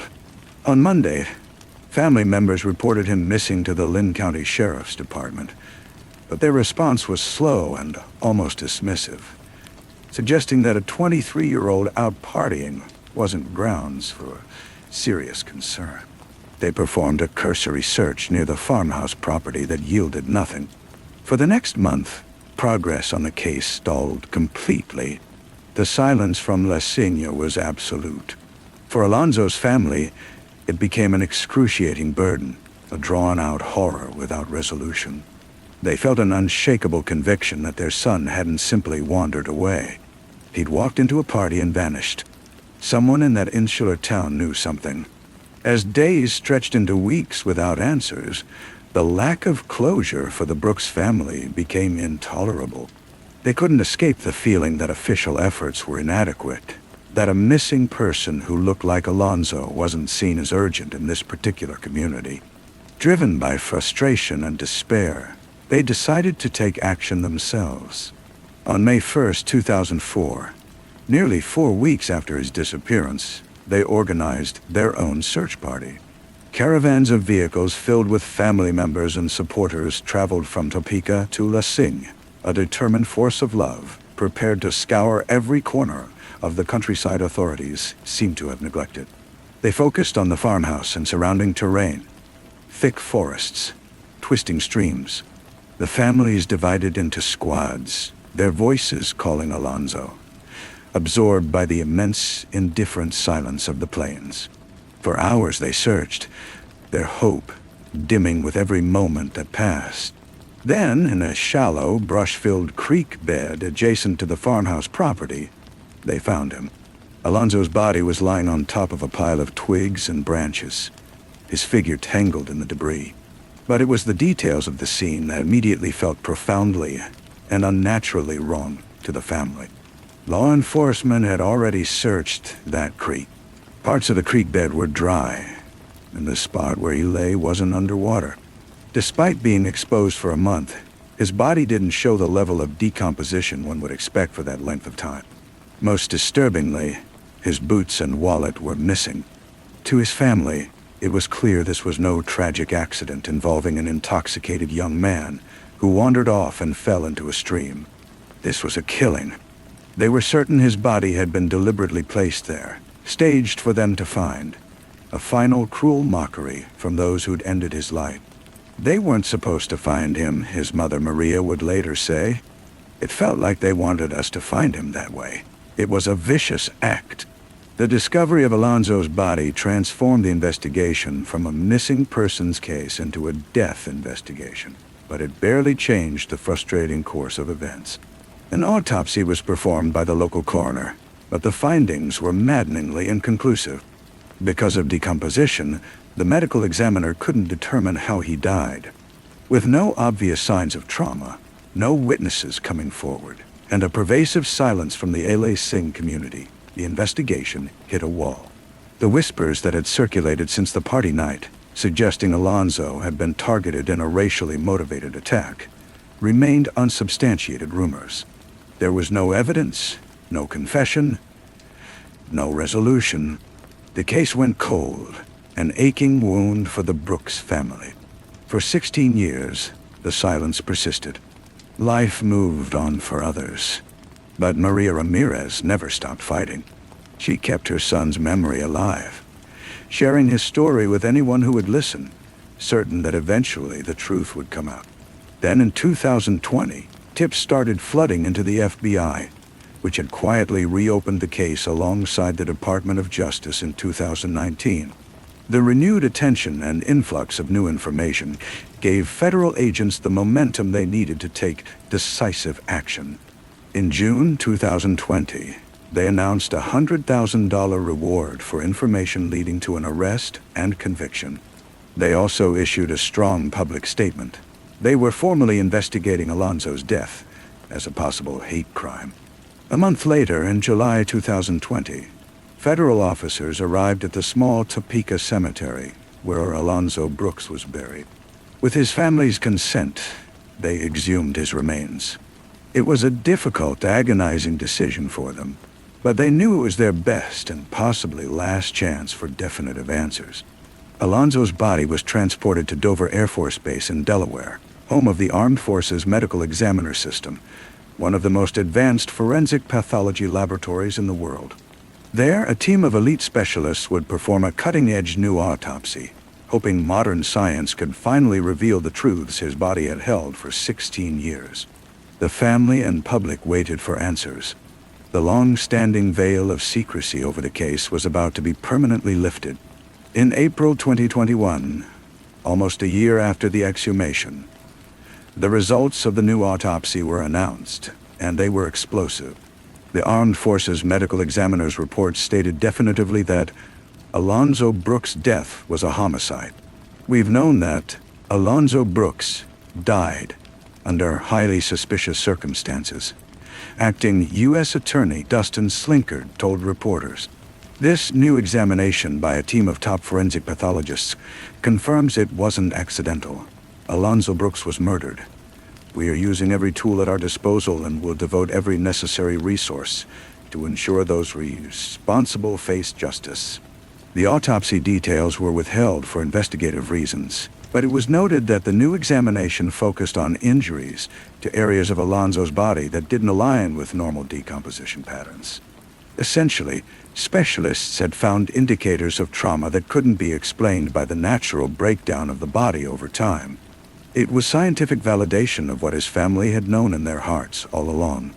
The inconclusive finding from the original 2004 autopsy was formally overturned. The case was now, and would always be, classified as a homicide. This determination marked a watershed moment in the investigation. It was vindication for the Brooks family, who had fought for years to have their son's death acknowledged accurately. But it also began a new and even more challenging phase. They now had legal and scientific certainty that he'd been killed, but who committed the crime and why remained unresolved mysteries. In La Signe, the wall of silence, though weakened by renewed media scrutiny, remained intact. Emboldened by the new autopsy findings, the FBI intensified their efforts. They re-interviewed witnesses, pursued fresh leads, and worked to piece together a coherent narrative of that pivotal evening. The picture that emerged showed a party that had descended into chaos, fueled by heavy drinking and underlying racial hostility. Investigators uncovered details of a heated clash between Alonzo and another attendee, a confrontation that required intervention from friends. Rumors circulated about drunk individuals seeking to confront Alonzo, and racist white people who objected to his mere presence. The driving force behind it all seemed unmistakably to be bigotry. Yet, silence persisted. No one was willing to break the unspoken code that had protected the perpetrators for nearly 20 years. The $100,000 reward, a sum capable of changing lives, failed to convince anyone to come forward. In this tight-knit, isolated town, fear of retribution, or perhaps misguided loyalty, outweighed the lure of money or moral duty. To this day, the Alonzo Brooks case remains officially unsolved. The FBI's investigation continues, a cold file that's still very much alive. His family persists in hoping for the day when those responsible for their son's death will face consequences. The story of Alonzo Brooks is a tragic and infuriating account of a young life cut short, of a crime rooted in hatred and hidden by silence. It speaks to the failures of the initial investigation and the slow wheels of a justice system that took 16 years to formally acknowledge a homicide. But above all, it's a story of steadfast family love that refused to let their son fade into obscurity. They are the keepers of his legacy, the guardians of his story, and they will not stop until the final chapter is written, a conclusion marked by the single word they've waited nearly 2 decades to hear: justice. The quiet Kansas prairies still hold their secrets, but as Alonzo's family firmly maintains, truth cannot remain buried forever. Story 8. In the fall of 2021, the house on Clover Drive in Jonesboro, Arkansas, was a picture of quiet family life. It belonged to Sabrina Benson, a 42-year-old woman whose existence was woven with threads of kinship, friendship, and a romance she believed was her destiny. At the center of that life was her fiancé, Shadrach "Shad" Ward. At 38 years old, Shad carried a past marked by complexity, a life that had been a landscape of legal troubles. Yet, to Sabrina, he was the man she loved, the one with whom she was building a future. Their relationship appeared stable to outsiders, a comfortable partnership between two people navigating the middle years of their lives. But beneath the calm surface of their shared home, another reality was taking shape. A shadow gathering in the quiet corners of the house. This shadow sprang from hidden truths and a simmering rage, a tension that built unnoticed until it could no longer be contained. Sabrina Benson, having given her heart to a man with a troubled past, had no idea she was living with a monster, someone whose love masked a violence so fierce it would ultimately claim her life. In late autumn, the peaceful house on Clover Drive was about to transform into a crime scene, and a lie kept hidden for a while in the cold silence of deception was soon to be buried. Sunday, November 21st, 2021, began like any typical weekend morning. Shad and Sabrina hosted a small gathering of friends. The air hummed with the relaxed sounds of conversation and laughter, the easy companionship of a casual social occasion. They had drinks, a common Sunday pastime. As the day wore on, the guests left, leaving Sabrina and Shad out alone in the stillness of their home. The day transitioned into evening, and the house on Clover Drive grew quiet. That quiet was suddenly shattered by an urgent 911 call. It was Shadrach Ward. His voice edged with frantic distress. He told the operator that his fiancée was in serious condition. He said he heard her call his name, and when he went to check on her, he found her lying motionless on the hallway floor. The first responders, officers from the Jonesboro Police Department, arrived at a scene of subdued chaos. They found Sabrina Benson exactly where Shad said she'd be, an unresponsive figure on the hallway floor. There were no obvious signs of struggle, no visible injuries, nothing to suggest this was anything more than a tragic medical emergency. Shad, visibly distraught and seemingly cooperative, repeated his story. They'd been drinking. He'd found her unconscious. The initial theory forming in the officers' minds centered on a plausible yet heartbreaking explanation: alcohol poisoning, or perhaps a sudden catastrophic medical event, like an aneurysm or cardiac arrest. Sabrina was rushed to the nearby Nea Baptist Hospital, but it was too late. Shortly after arrival, she was pronounced dead. A life had been extinguished, but the cause remained a mystery. The Craighead County Deputy Coroner couldn't determine why she died when examining Sabrina's body. External clues were simply absent. In cases like this, where death is shrouded in uncertainty, there's only one path forward. Sabrina's body was sent to the Arkansas State Crime Lab for a thorough autopsy, a systematic investigation expected to reveal what secrets her body held. In the days and weeks following her death, Frustration surrounded Sabrina Benson's case due to its ambiguity. Without clear evidence suggesting foul play, the investigation stalled, awaiting definitive findings from forensic experts. Shadrach Ward, mourning his lost love, wasn't under suspicion. He seemed simply caught in misfortune, having suffered an untimely loss. Or so it appeared. The truth, hidden within Sabrina's very biology, awaited discovery through rigorous scientific examination.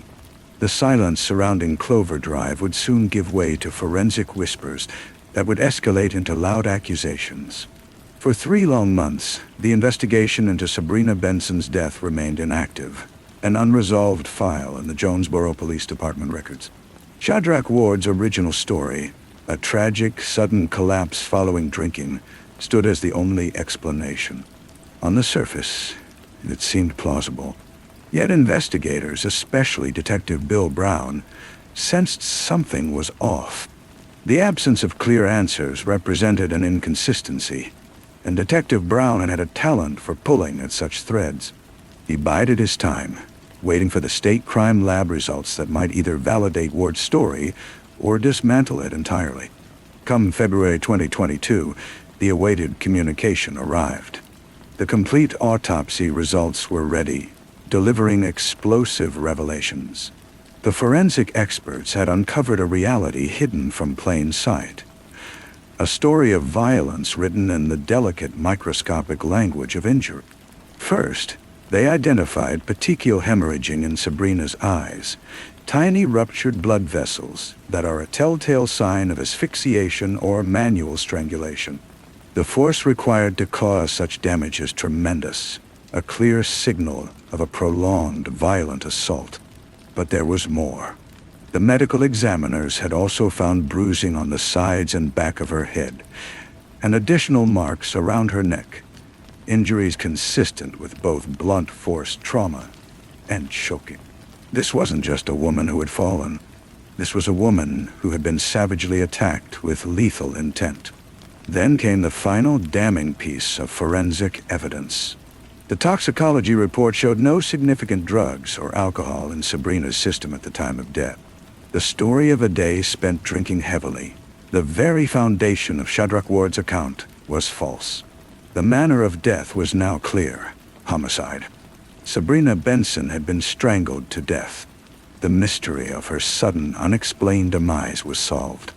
But a new, more sinister puzzle had emerged. Who was responsible?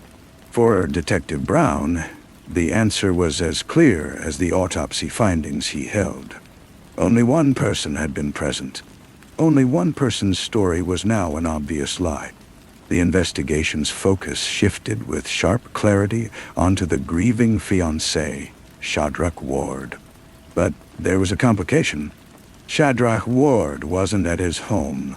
He was already in jail. His life, a turbulent pattern of legal encounters, had culminated in unrelated charges. He'd been arrested as a repeat offender and was being held at the Craighead County Detention Center. His incarceration, and Detective Brown knew exactly where to find him. On February 21st, 2022, exactly 3 months after Sabrina's death, Detective Brown walked into an interview room at the county jail. The waiting period had ended. The time for questions, for hard questions backed by the undeniable authority of science, had arrived. The interrogation room at the Craighead County Detention Center was a small, sterile space, a place where lies come to die. When Shadrach Ward was brought into the room, he was a man already stripped of his freedom. He was about to be stripped of his hidden truths as well.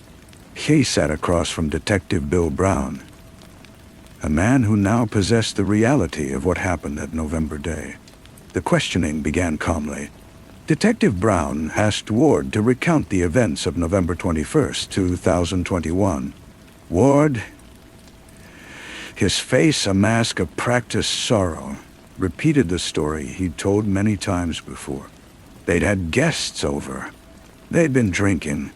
He'd found her on the floor. It was a narrative he'd clearly rehearsed, a version he believed would protect him. But then Detective Brown began to push harder. He presented Ward with the autopsy results. He told him about the petechial hemorrhaging, the bruising on her head and neck, the undeniable signs of strangulation. He told him about the toxicology report, the scientific proof that his story of heavy drinking that day was a lie. As the weight of forensic evidence was laid before him, Ward's composure began to crack. The wall of his lies was being dismantled, brick by brick. The practiced sorrow on his face shifted to something else. The trapped look of someone who knows deception is no longer possible. His story began to change. He abandoned the tale of finding her collapsed and admitted they'd had an argument. The reason for the fight, he claimed, was trivial. He wanted to go out drinking with friends, and she didn't want him to leave. A typical, everyday conflict present in many relationships. But in the hands of a man with underlying rage, that friction ignited an explosion. He alleged that Sabrina had lunged at him or charged him, a desperate attempt to paint himself as the victim and justify his actions as self-defense. And then came the confession. The words that finally and irrevocably revealed what truly happened in the hallway of the house on Clover Drive. He admitted that he grabbed her with both hands around her throat and squeezed. He held on without letting go until she went limp, until she lost consciousness, until her life was extinguished by suffocation. It was a confession prompted not by remorse, but by the stark certainty of irrefutable scientific evidence. He confessed not because of conscience, but because the evidence had trapped him. What began as subtle hints from forensic analysis had grown into an overwhelming indictment he could no longer deny. 2 days after his admission, legal consequences descended upon him. Shadrach Ward was formally charged with the murder of his fiancée, Sabrina Benson. Recognizing the heinous nature of the crime and Ward's lengthy record of prior convictions, a judge set his bail at a staggering $5 million, an amount that guaranteed his continued incarceration. The man who had hidden his guilt for 3 months behind a mask of grief was now facing the full force of legal justice. The search for answers had concluded. The fight for accountability was now underway. In February 2024, over 2 years after he strangled his fiancée, Shadrach Ward finally stood before a jury of his peers. The trial in Craighead County Circuit Court, presided over by Judge Scott Ellington, methodically laid out a crime that was both brutal and senseless.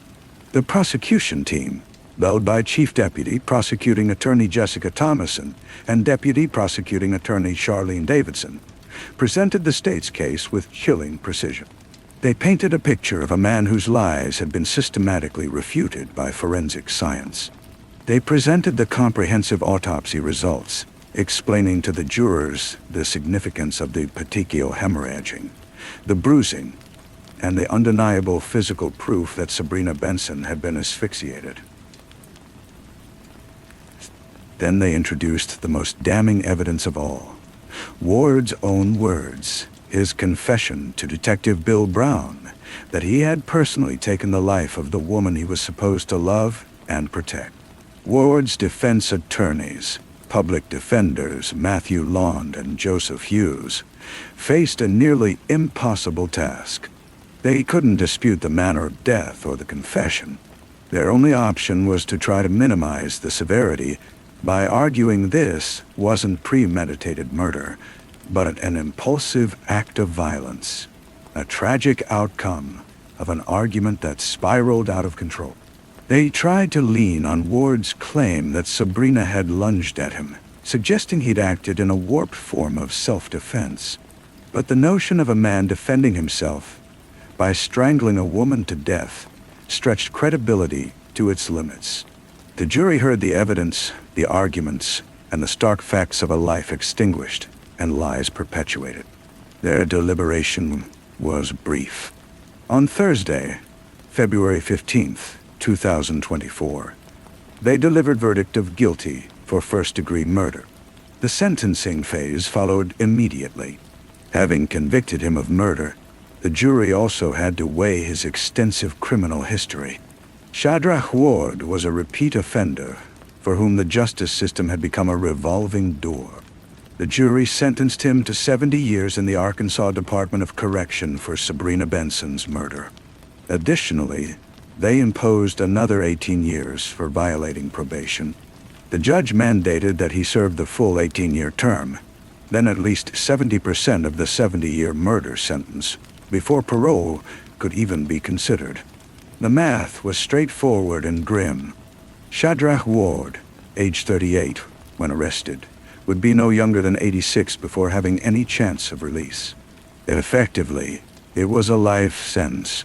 The verdict and sentencing brought final legal closure to a story that began with lies.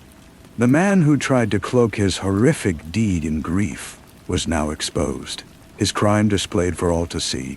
Justice, deliberate and thorough, had prevailed. Sabrina Benson's case stands as a sobering and disturbing reminder of the dark realities of domestic violence. A story about how a relationship meant for love and safety became a trigger for lethal rage. It also powerfully underscores the vital role of forensic science in achieving justice. Without the meticulous scientific work by pathologists at the Arkansas State Crime Lab, what happened in the house on Clover Drive might have remained hidden forever. Another unsolved case, another life ended without reason. Sabrina Benson didn't die from an unfortunate medical event. She was killed by someone she loved and trusted. A man who chose in rage to end her life instead of walking away. Her story is tragic, but it ends not with uncertainty, but with finality. Her killer is imprisoned, his secret no longer buried in silence but exposed under the harsh glare of courtroom scrutiny. For Sabrina's family, their grief will last forever. Yet, they can take some comfort in knowing her killer has faced justice. His future now as desolate as hers became because of his actions against the woman he should have loved above all else. Story 9. The wind that travels across Tasmania's eastern shore brings with it the taste of the ocean and the scent of eucalyptus trees. A raw, clean fragrance that speaks of ancient forests and the vast, cold expanse of the Tasman Sea. This is a land of striking beauty, where rugged coastlines give way to calm, white sand beaches, and the sea, a brilliant mosaic of turquoise and deep blue, pounds against granite rocks dotted with orange light. In the spring of 1995, this landscape was a picture of profound tranquility, a remote corner of the world that seemed infinitely removed from the conflicts of distant Europe. It was this promise of peace, of an unspoiled haven, that had drawn Victoria Cafasso. At 20 years old, Victoria was a woman on the threshold of her future. Coming from England with an Italian family background, she embodied a blend of cultures, fluent in English, Italian, and French. Her mind as broad and limitless as the world she aspired to explore. Her father was a lawyer in Italy. Her mother ran a travel agency. And Victoria, following in her father's professional footsteps, was studying law. But she was also an idealist. The strict confines of university life felt restrictive, and a sense of restlessness had taken root in her spirit. She chose to take a gap year, to trade law books for a backpack and courtrooms for unexplored paths. It was a decision driven by youthful longing, a desire to experience life before committing to adulthood's responsibilities. Her journey began in England with a visit to her grandmother, a reconnection with her British heritage. After that, her destination was the most distant place she could imagine, Tasmania. The choice wasn't entirely random. Her cousin, whom she'd met only twice before, lived there in a small seaside town called Balmoral. It was a tenuous connection, one familiar face in a territory she knew only from pictures. But it was enough. It was a foothold in the unknown. On October 6, 1995, after a long chain of flights spanning continents, Victoria's plane descended toward Launceston in Tasmania Torrid. Looking through the window, she saw a rolling green terrain, a patchwork of farmland and forests that seemed to glow in the midday light. This was the moment. The adventure had begun. Her cousin met her at the airport, a kind and welcoming figure. On the way to Balmoral, they stopped at Shell's Lookout, a scenic spot offering a breathtaking view of the coastline. Below them, Balmoral Beach stretched like a pale ribbon, with waves gently lapping the shore. Victoria breathed in the fresh, sharp air, a smile forming on her face. She had found her paradise. The days that followed were a slow acclimatization to this new, slower life. She stayed with her cousin, time flowing in a peaceful rhythm of short walks and relaxed conversations. The world back in Italy, with its bustling streets, felt immensely distant. Here, the loudest sounds were the calls of seagulls and the rustle of wind through coastal shrub. She was a guest, an observer soaking in the wild beauty of the place. She felt safe. She felt happy, unaware that Balmoral Beach's placid charm masked reality, and that within this peaceful refuge lay a dormant evil, biding its time. Wednesday, October 11th, 1995, broke fair and sunny. One of those perfect spring mornings brimming with promise, warmth rising as the sun climbed into a cloudless sky. For Victoria, it was a beach day. Shortly after 9 a.m., she left her cousin's home for a walk, heading as usual toward the ocean. The last confirmed sighting of her alive occurred around 10 a.m., a solitary figure on the wide stretch of Balmoral Beach, relaxing near a small stream called Freshwater Creek. That morning, the beach wasn't empty, but it was far from crowded. Not a tourist hub filled with umbrellas and towels, but a local spot where people walked dogs, fished, or sought quiet. Police would later estimate that up to 50 people might have passed through that sand between late morning and early afternoon. Anglers cast lines into the surf. Residents strolled the shoreline. Cars drove along the adjacent roadway. Life continued normally, unobtrusively. Yet amid these everyday happenings, a terrible event transpired, visible yet unnoticed. No scream was heard. No struggle was observed. The soft rhythm of waves and the expanse of openness seemed to swallow the brutality whole. When the attack occurred, it was sudden and brutal. The state coroner would later reconstruct the gruesome sequence. The killer initially struck Victoria with a blunt object, an impact so violent it fractured 3 of her teeth. She tried to resist, to counter the sudden, incomprehensible burst of violence.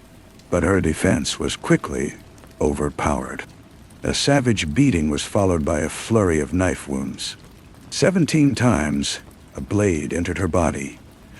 A vicious, merciless assault that left no chance of survival. The time of her death was officially narrowed to a brief window between 11:30 a.m. and 12:35 p.m.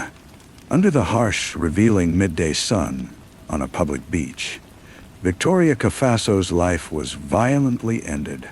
It was 1:30 p.m. when her body was found. A local person walking near the water made the grim discovery. Victoria was positioned partly in the water at the edge of Freshwater Creek.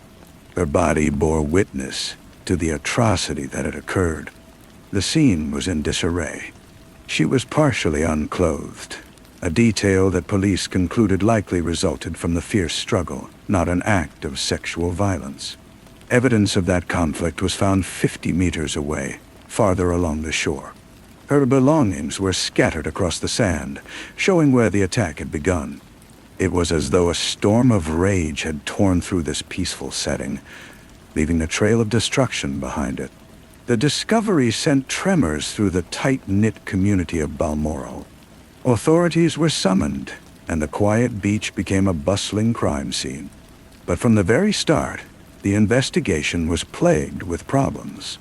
In the initial chaos and shock, the area wasn't properly secured.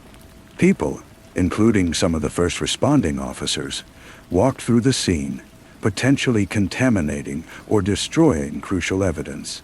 The medical examiner would later note that crime scene analysts weren't dispatched to the location immediately. Victoria's body was moved and covered with a tarpaulin that wasn't originally there, another potential breach of protocol. Critical photographs and footage of the scene in its original state were never captured. During those pivotal opening hours of the investigation, a series of errors occurred that would haunt this case for decades to come. As dusk fell on that terrible day, casting long shadows over the sand, the profound gravity of the tragedy began to sink in. A young woman, a tourist who had traveled to this place in search of beauty and peace, had encountered only savagery and death. Her family in Italy, who had bid her farewell on her grand adventure, would soon receive the most shattering news imaginable. And for the residents of Balmoral, the beach they'd always regarded as a place of comfort and leisure would from now on be marked by the memory of what happened there.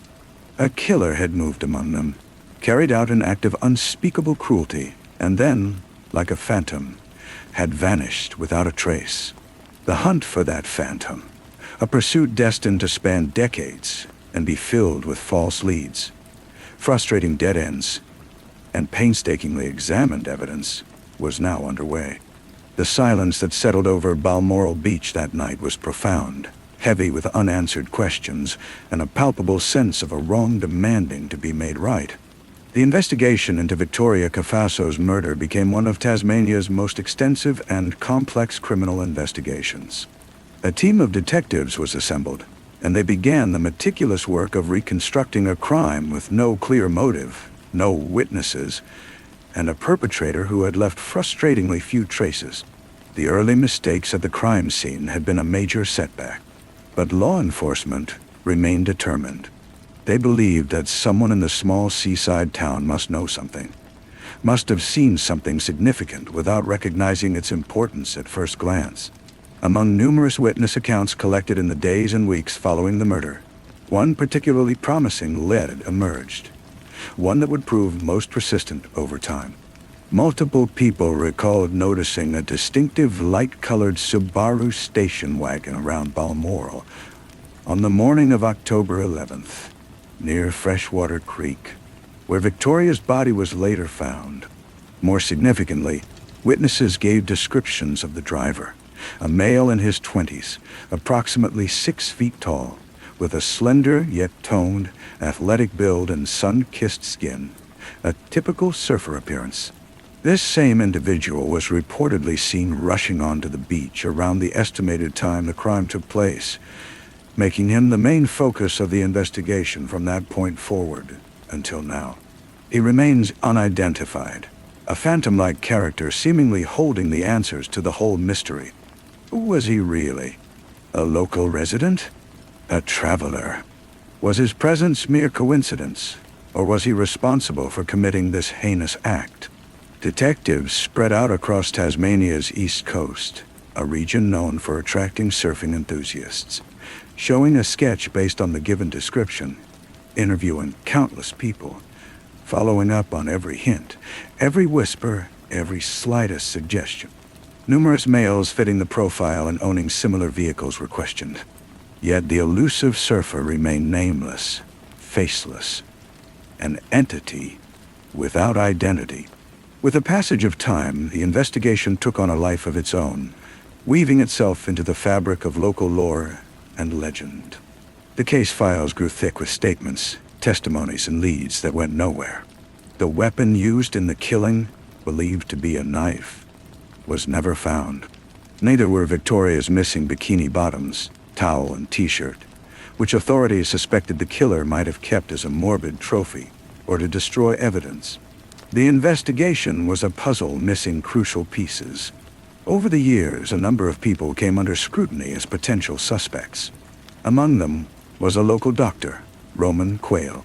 He was a controversial figure in the community, known for a history of violence and unpredictable behavior.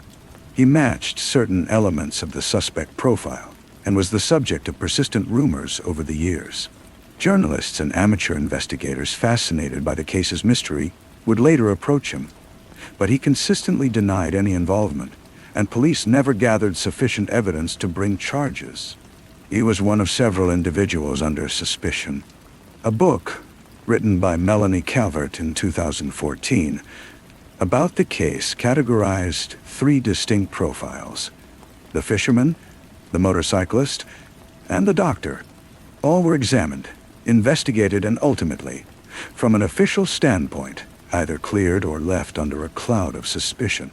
For Victoria's family, each year brought torment. Her parents, overwhelmed by grief, made the sorrowful journey from Italy to Tasmania, a solemn pilgrimage to the place where their daughter's life had been brutally taken. They pleaded with the community for any information, their faces etched with an unfathomable pain. They struggled to understand how such a horrific event could happen in such a beautiful setting. They sought answers. They sought justice. But Tasmania guarded its secrets tightly. The family eventually returned to Italy, their lives forever scarred. The absence of their daughter remained an ever-present wound. In 2005, a decade after the murder, a coronial inquest was held. It served as an official review of the case, presenting evidence, theories, and investigative shortcomings to the public. The coroner's findings were highly critical.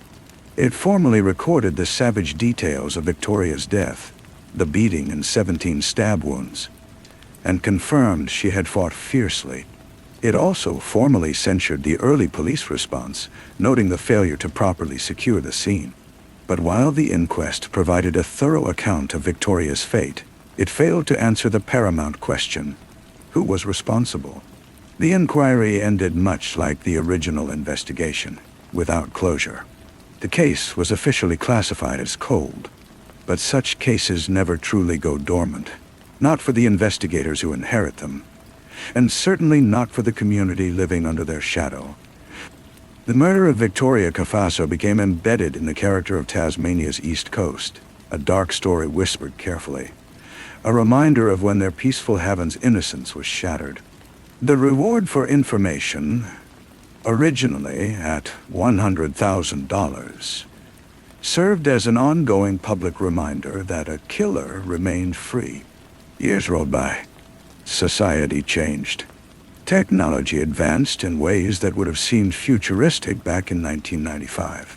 Meanwhile, in the quiet storage rooms of Tasmania police, physical evidence from the Cafasso case lay waiting. In 2023, almost 30 years after the crime, a new cold case unit decided to re-examine everything from scratch. They undertook the enormous task of converting old records into digital format, hoping that modern technology might uncover overlooked details. While going through the materials again, they focused on that enduring clue: references to both the Surfer and the Subaru.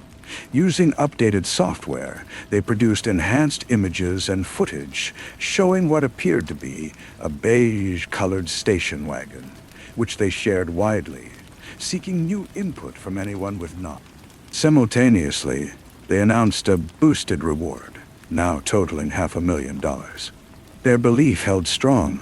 After so long, loyalties might have shifted, bonds possibly broken, meaning somebody who'd kept silent for 3 decades might now feel ready to speak out.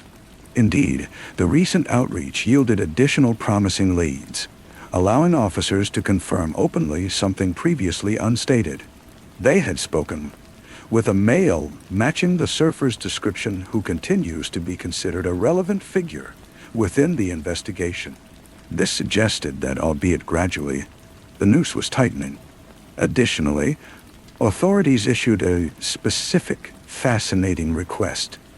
They openly urged an individual who had submitted an anonymous tip via the Crime Stoppers line on December 28, 2024, to reach out once more.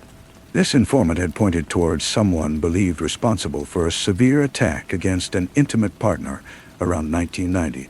Police deemed these details potentially crucial regarding the Cafasso murder, implying they were investigating connections between the homicide and other violent acts, trying to build a portrait of an offender who likely didn't stop after Victoria. Then, in October 2025, on the eve of the 30th anniversary of the tragedy, the Tasmanian force took their boldest step yet, declaring the monetary incentive for securing a conviction had now doubled, reaching $1 million, the highest sum ever offered in the state's history. This was a random and exceptionally brutal assault on a young woman who was just beginning her life, Assistant Commissioner Adrian Bodnar told the assembled press. For nearly 30 years, the perpetrator has carried this weight on their conscience. It must torment them constantly. Surely, someone knows something. 30 years. An entire lifetime. A child born when Victoria Cafasso was killed would now be fully grown, possibly with their own family. All this time, the killer has remained at large, bearing the heavy burden of his terrible secret. He has aged. His life has moved forward. But Victoria remains eternally 20, a beautiful, smiling girl in an old photograph. The $1 million reward represents a life-changing sum of money, a powerful incentive for someone to break a long silence. The Victoria Cafasso case has become more than just a story of a savage murder. It's a narrative about the relentless passage of time, the enduring grief of family, and the unwavering determination of law enforcement that has never given up. It's a testament to the belief that no crime is perfect, only unsolved for now. The story of Alonzo Brooks is a tragic and infuriating account of a young life ended too soon, of a crime born from hatred and hidden by silence. It speaks to the failures of the initial investigation and the slow wheels of a justice system that took 16 years to formally acknowledge a homicide. But above all, it's a story of steadfast family love that refused to let their son fade into obscurity. They are the keepers of his legacy, the guardians of his story, and they will not stop until the final chapter is written. A conclusion marked by the single word they've waited nearly 2 decades to hear. Justice. The quiet Kansas prairies still hold their secrets. But as Alonzo's family firmly maintains, truth cannot remain buried forever. Story 10. On the evening of August 14th, 2025, the vast, sun-scorched landscape of Southern California's Inland Empire was blanketed in the weary warmth of a late summer's day. In Yucaipa, a town nestled at the base of the San Bernardino Mountains, strip malls and sprawling parking lots shimmered under the fading sky.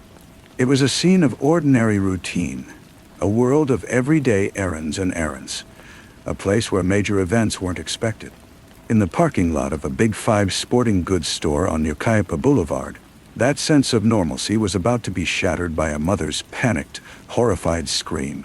The call came into the San Bernardino County Sheriff's Office at 7:47 p.m. The caller was 41-year-old Rebecca Harrow. Her story tapped into every parent's deepest fear. She told the dispatcher that she'd been beside her car changing the diaper of her 7-month-old son, Emmanuel, when she was violently attacked from behind by an unknown man. She said she lost consciousness and woke to find her baby missing. The response was immediate and massive. The threat of a stranger abduction, a child taken from his mother in a public place, triggers an all-out emergency response. Officers flooded the Big Five parking lot, their cruisers' lights casting urgent flashes of red and blue across the pavement. The area was cordoned off, establishing a crime scene. Detectives from the Specialized Enforcement Division were called in, their faces grim as they processed the mother's terrible account. The initial public understanding was one of straightforward tragedy. A young mother had been assaulted, her baby boy kidnapped. The news spread rapidly through local media and social platforms, and an Amber Alert was issued. The digital plea for help broadcast Emmanuel's infant photo into the homes and onto the phones of millions of Californians. His face, plump and angelic, stared out from screens, a silent, innocent victim of a terrible random act of violence. The community held its breath, hoping for a miracle, for the safe recovery of a baby who'd been ripped from the world. But inside the clinical, hushed interrogation rooms of the sheriff's department, a different story began to emerge. As investigators spoke with Rebecca Harrow, As they probed for details, for a description of her attacker, for the exact sequence of events, cracks began to appear in her account. The details were fuzzy and inconsistent. Her story started to seem fragile and unconvincing under scrutiny. The detectives, trained in recognizing the subtle tells of deception, grew skeptical. There were, as they would later phrase in a carefully worded public statement, inconsistencies in her initial report. 2 days after the first account, the official posture of the investigation shifted dramatically. The search for a mysterious male kidnapper was quietly called off. Investigators announced they could no longer rule out foul play in Emmanuel Harrow's disappearance. The investigation's focus was turning inward, away from the imagined perpetrator in the parking lot, and toward the two people who should have been Emmanuel's primary protectors: his mother, Rebecca, and his 32-year-old father, Jake Harrow. The horror hadn't begun in a parking lot. It had started, authorities now suspected, in the very place Emmanuel should have been safest: his own home. The home of Jake and Rebecca Harrow was in Cabazon, a tiny unincorporated community in the San Gorgonio Pass. A wind-whipped desert corridor famous for its giant dinosaur sculptures, an outlet shopping center. It was a place of transient charm, an environment that felt both vast and confining. As the investigation focused on the parents, this home became the center of the search. Detectives executed multiple search warrants, scouring the house, property, and vehicles for any trace of the missing child or evidence of the violence they now suspected had occurred there. Digging into the parents' backgrounds revealed a grim and troubling history centered on Jake Harrow. He wasn't just a father. He was described by Riverside County District Attorney Mike Hestron as a serial child abuser. In 2018, Jake had been convicted of abusing another child, an infant daughter from a previous relationship, so severely that she became permanently bedridden. For this crime that destroyed a child's life, Jake Harrow didn't serve prison time. Instead, he received probation due to what Hestron would later call a grievous error by a judge. Hestron would later state with cold anger that if that judge had done his job properly, Emmanuel would still be alive today. This revelation cast a horrifying shadow over the case. It marked this not as Jake Harrow's first involvement in such cruelty. The justice system had given him another chance, which prosecutors now believe he exploited to create another victim. Emmanuel's disappearance wasn't a random violent act, but the foreseeable tragic outcome of a recurring pattern, a cycle of abuse that the legal system had failed to stop. With the parents' story now unraveled and Jake's history of violence exposed, the detectives maintained their intense pressure. They were certain the abduction story was a lie. They were convinced Emmanuel had died, and they believed his parents knew where his body was. On August 22nd, just over a week after the initial report, the lie ended. Jake and Rebecca Harrow were arrested at their Cabazon home. The charge was murder. The arrests marked a turning point, but they didn't stop the search. The focus simply shifted from looking for a living boy to a somber, urgent quest for his remains. Several days after his arrest, Jake Harrow, now dressed in jail clothing, was taken from his cell and transported to a remote, desolate area of desert in Southern California. Accompanied by investigators and cadaver dogs, he appeared to participate in the search, a quiet, restrained figure walking the barren landscape, pointing to spots of empty ground. The effort ended, as it would repeatedly, with a sad announcement: Emmanuel was not found. The desert kept its secrets tightly. The court proceedings began with an air of defiance. On September 4th, 2025, Jake and Rebecca Harrow, appearing before the judge with their court-appointed attorneys, entered pleas of not guilty to the charges of murder and filing a false police report.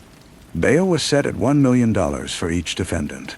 Legally, they remained entitled to the presumption of innocence, a formal rejection of the heinous crime they were alleged to have committed. The case had evolved into a nobody homicide case, an unusual and difficult legal challenge, where prosecutors must prove murder without the most critical piece of evidence, the victim's body. At a press conference after the arraignment, District Attorney Mike Hestron faced a bank of cameras and laid out the state's grim theory. He told the public that Emmanuel wasn't just deceased. He was believed to have endured severe abuse over an extended period and ultimately died from those injuries. He said that both parents would have been aware of this abuse.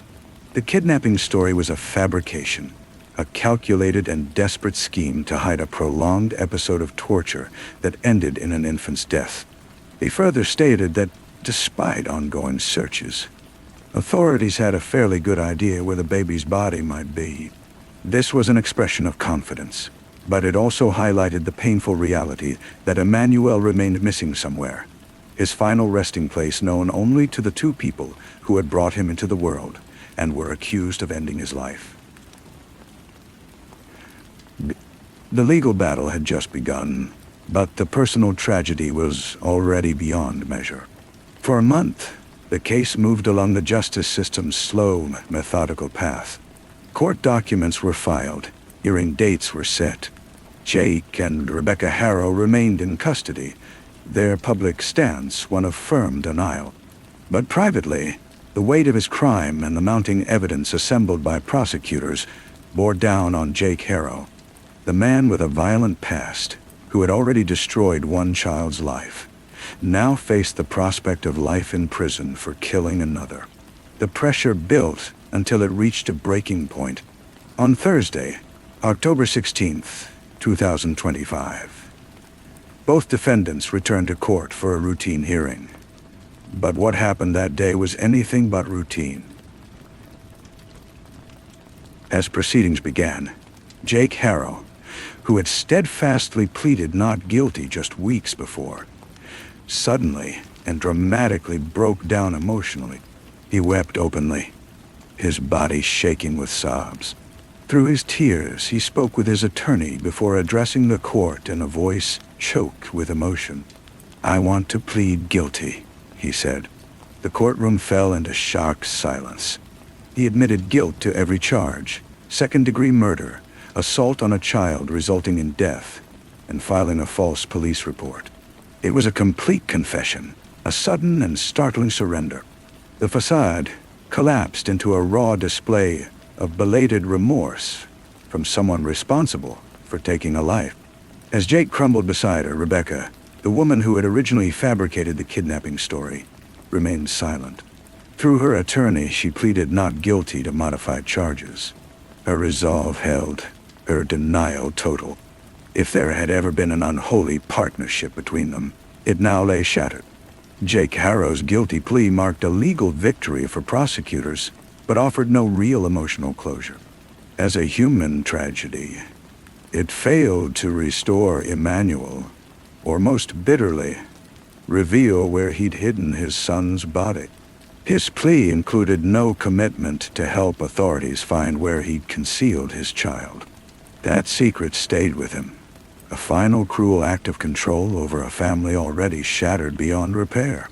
On Monday, November 3rd, 2025, Jake Harrow appeared in court once more for the final chapter of his legal saga. The sentencing hearing was a somber affair, an official acknowledgement of a crime that remained, at its core, unresolved. The most powerful presence in the courtroom that day wasn't the judge, the prosecutor, or the defense attorney. It was Mary Buchanan, Emmanuel's grandmother on his mother's side. She addressed the court, her voice trembling with a grief as fresh as when her grandson first vanished. She spoke not only of Emmanuel's absence, but also of the destruction of her daughter, Rebecca. "He destroyed my family," she said. Her words were a straightforward, damning accusation of the man seated nearby. "Every member of my family, all of my children, are devastated by this." She described the transformation she witnessed in her daughter after she became involved with Jake, a change she couldn't understand at the time but now saw with terrifying clarity. "He changed my daughter. We don't recognize her anymore," she told the court. "He isolated my daughter from us. I don't know his methods or how he transformed my daughter's life, but she was never the same person after moving in with him. Her testimony painted a heartbreaking picture of a family fractured not just by murder, but by the slow, corrosive influence of abuse and control. She requested the maximum sentence allowed. "I don't want to give them another chance," she declared, her tone filled with a grandmother's righteous anger.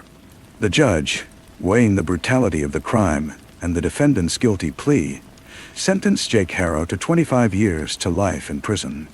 He was led from the courtroom, his future now a long, empty stretch behind bars and reinforced glass. Legal justice had been served, but Emmanuel Harrow's story doesn't end there. For now, it remains suspended in a state of agonizing uncertainty. His body has yet to be found.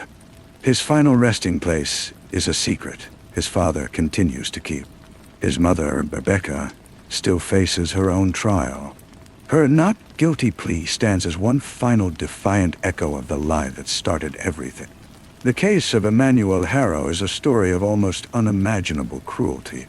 It's the tale of a life not merely ended, but, as the prosecutor who sought justice for him put it, obliterated through a pattern of brutality. It's a story about systemic failure that allowed a serial child abuser to remain free, to start another family, and to commit his terrible acts again. And it's a story of a family's endless grief, a sorrow made worse by the awful truth that they can't even lay their child to rest with dignity. Somewhere in the vast, harsh landscape of the Southern California desert, a 7-month-old infant lies in an unmarked grave. His story serves as a tragic, haunting reminder of humanity's darkest capacity and the persistent, agonizing emptiness left by love with nowhere to go.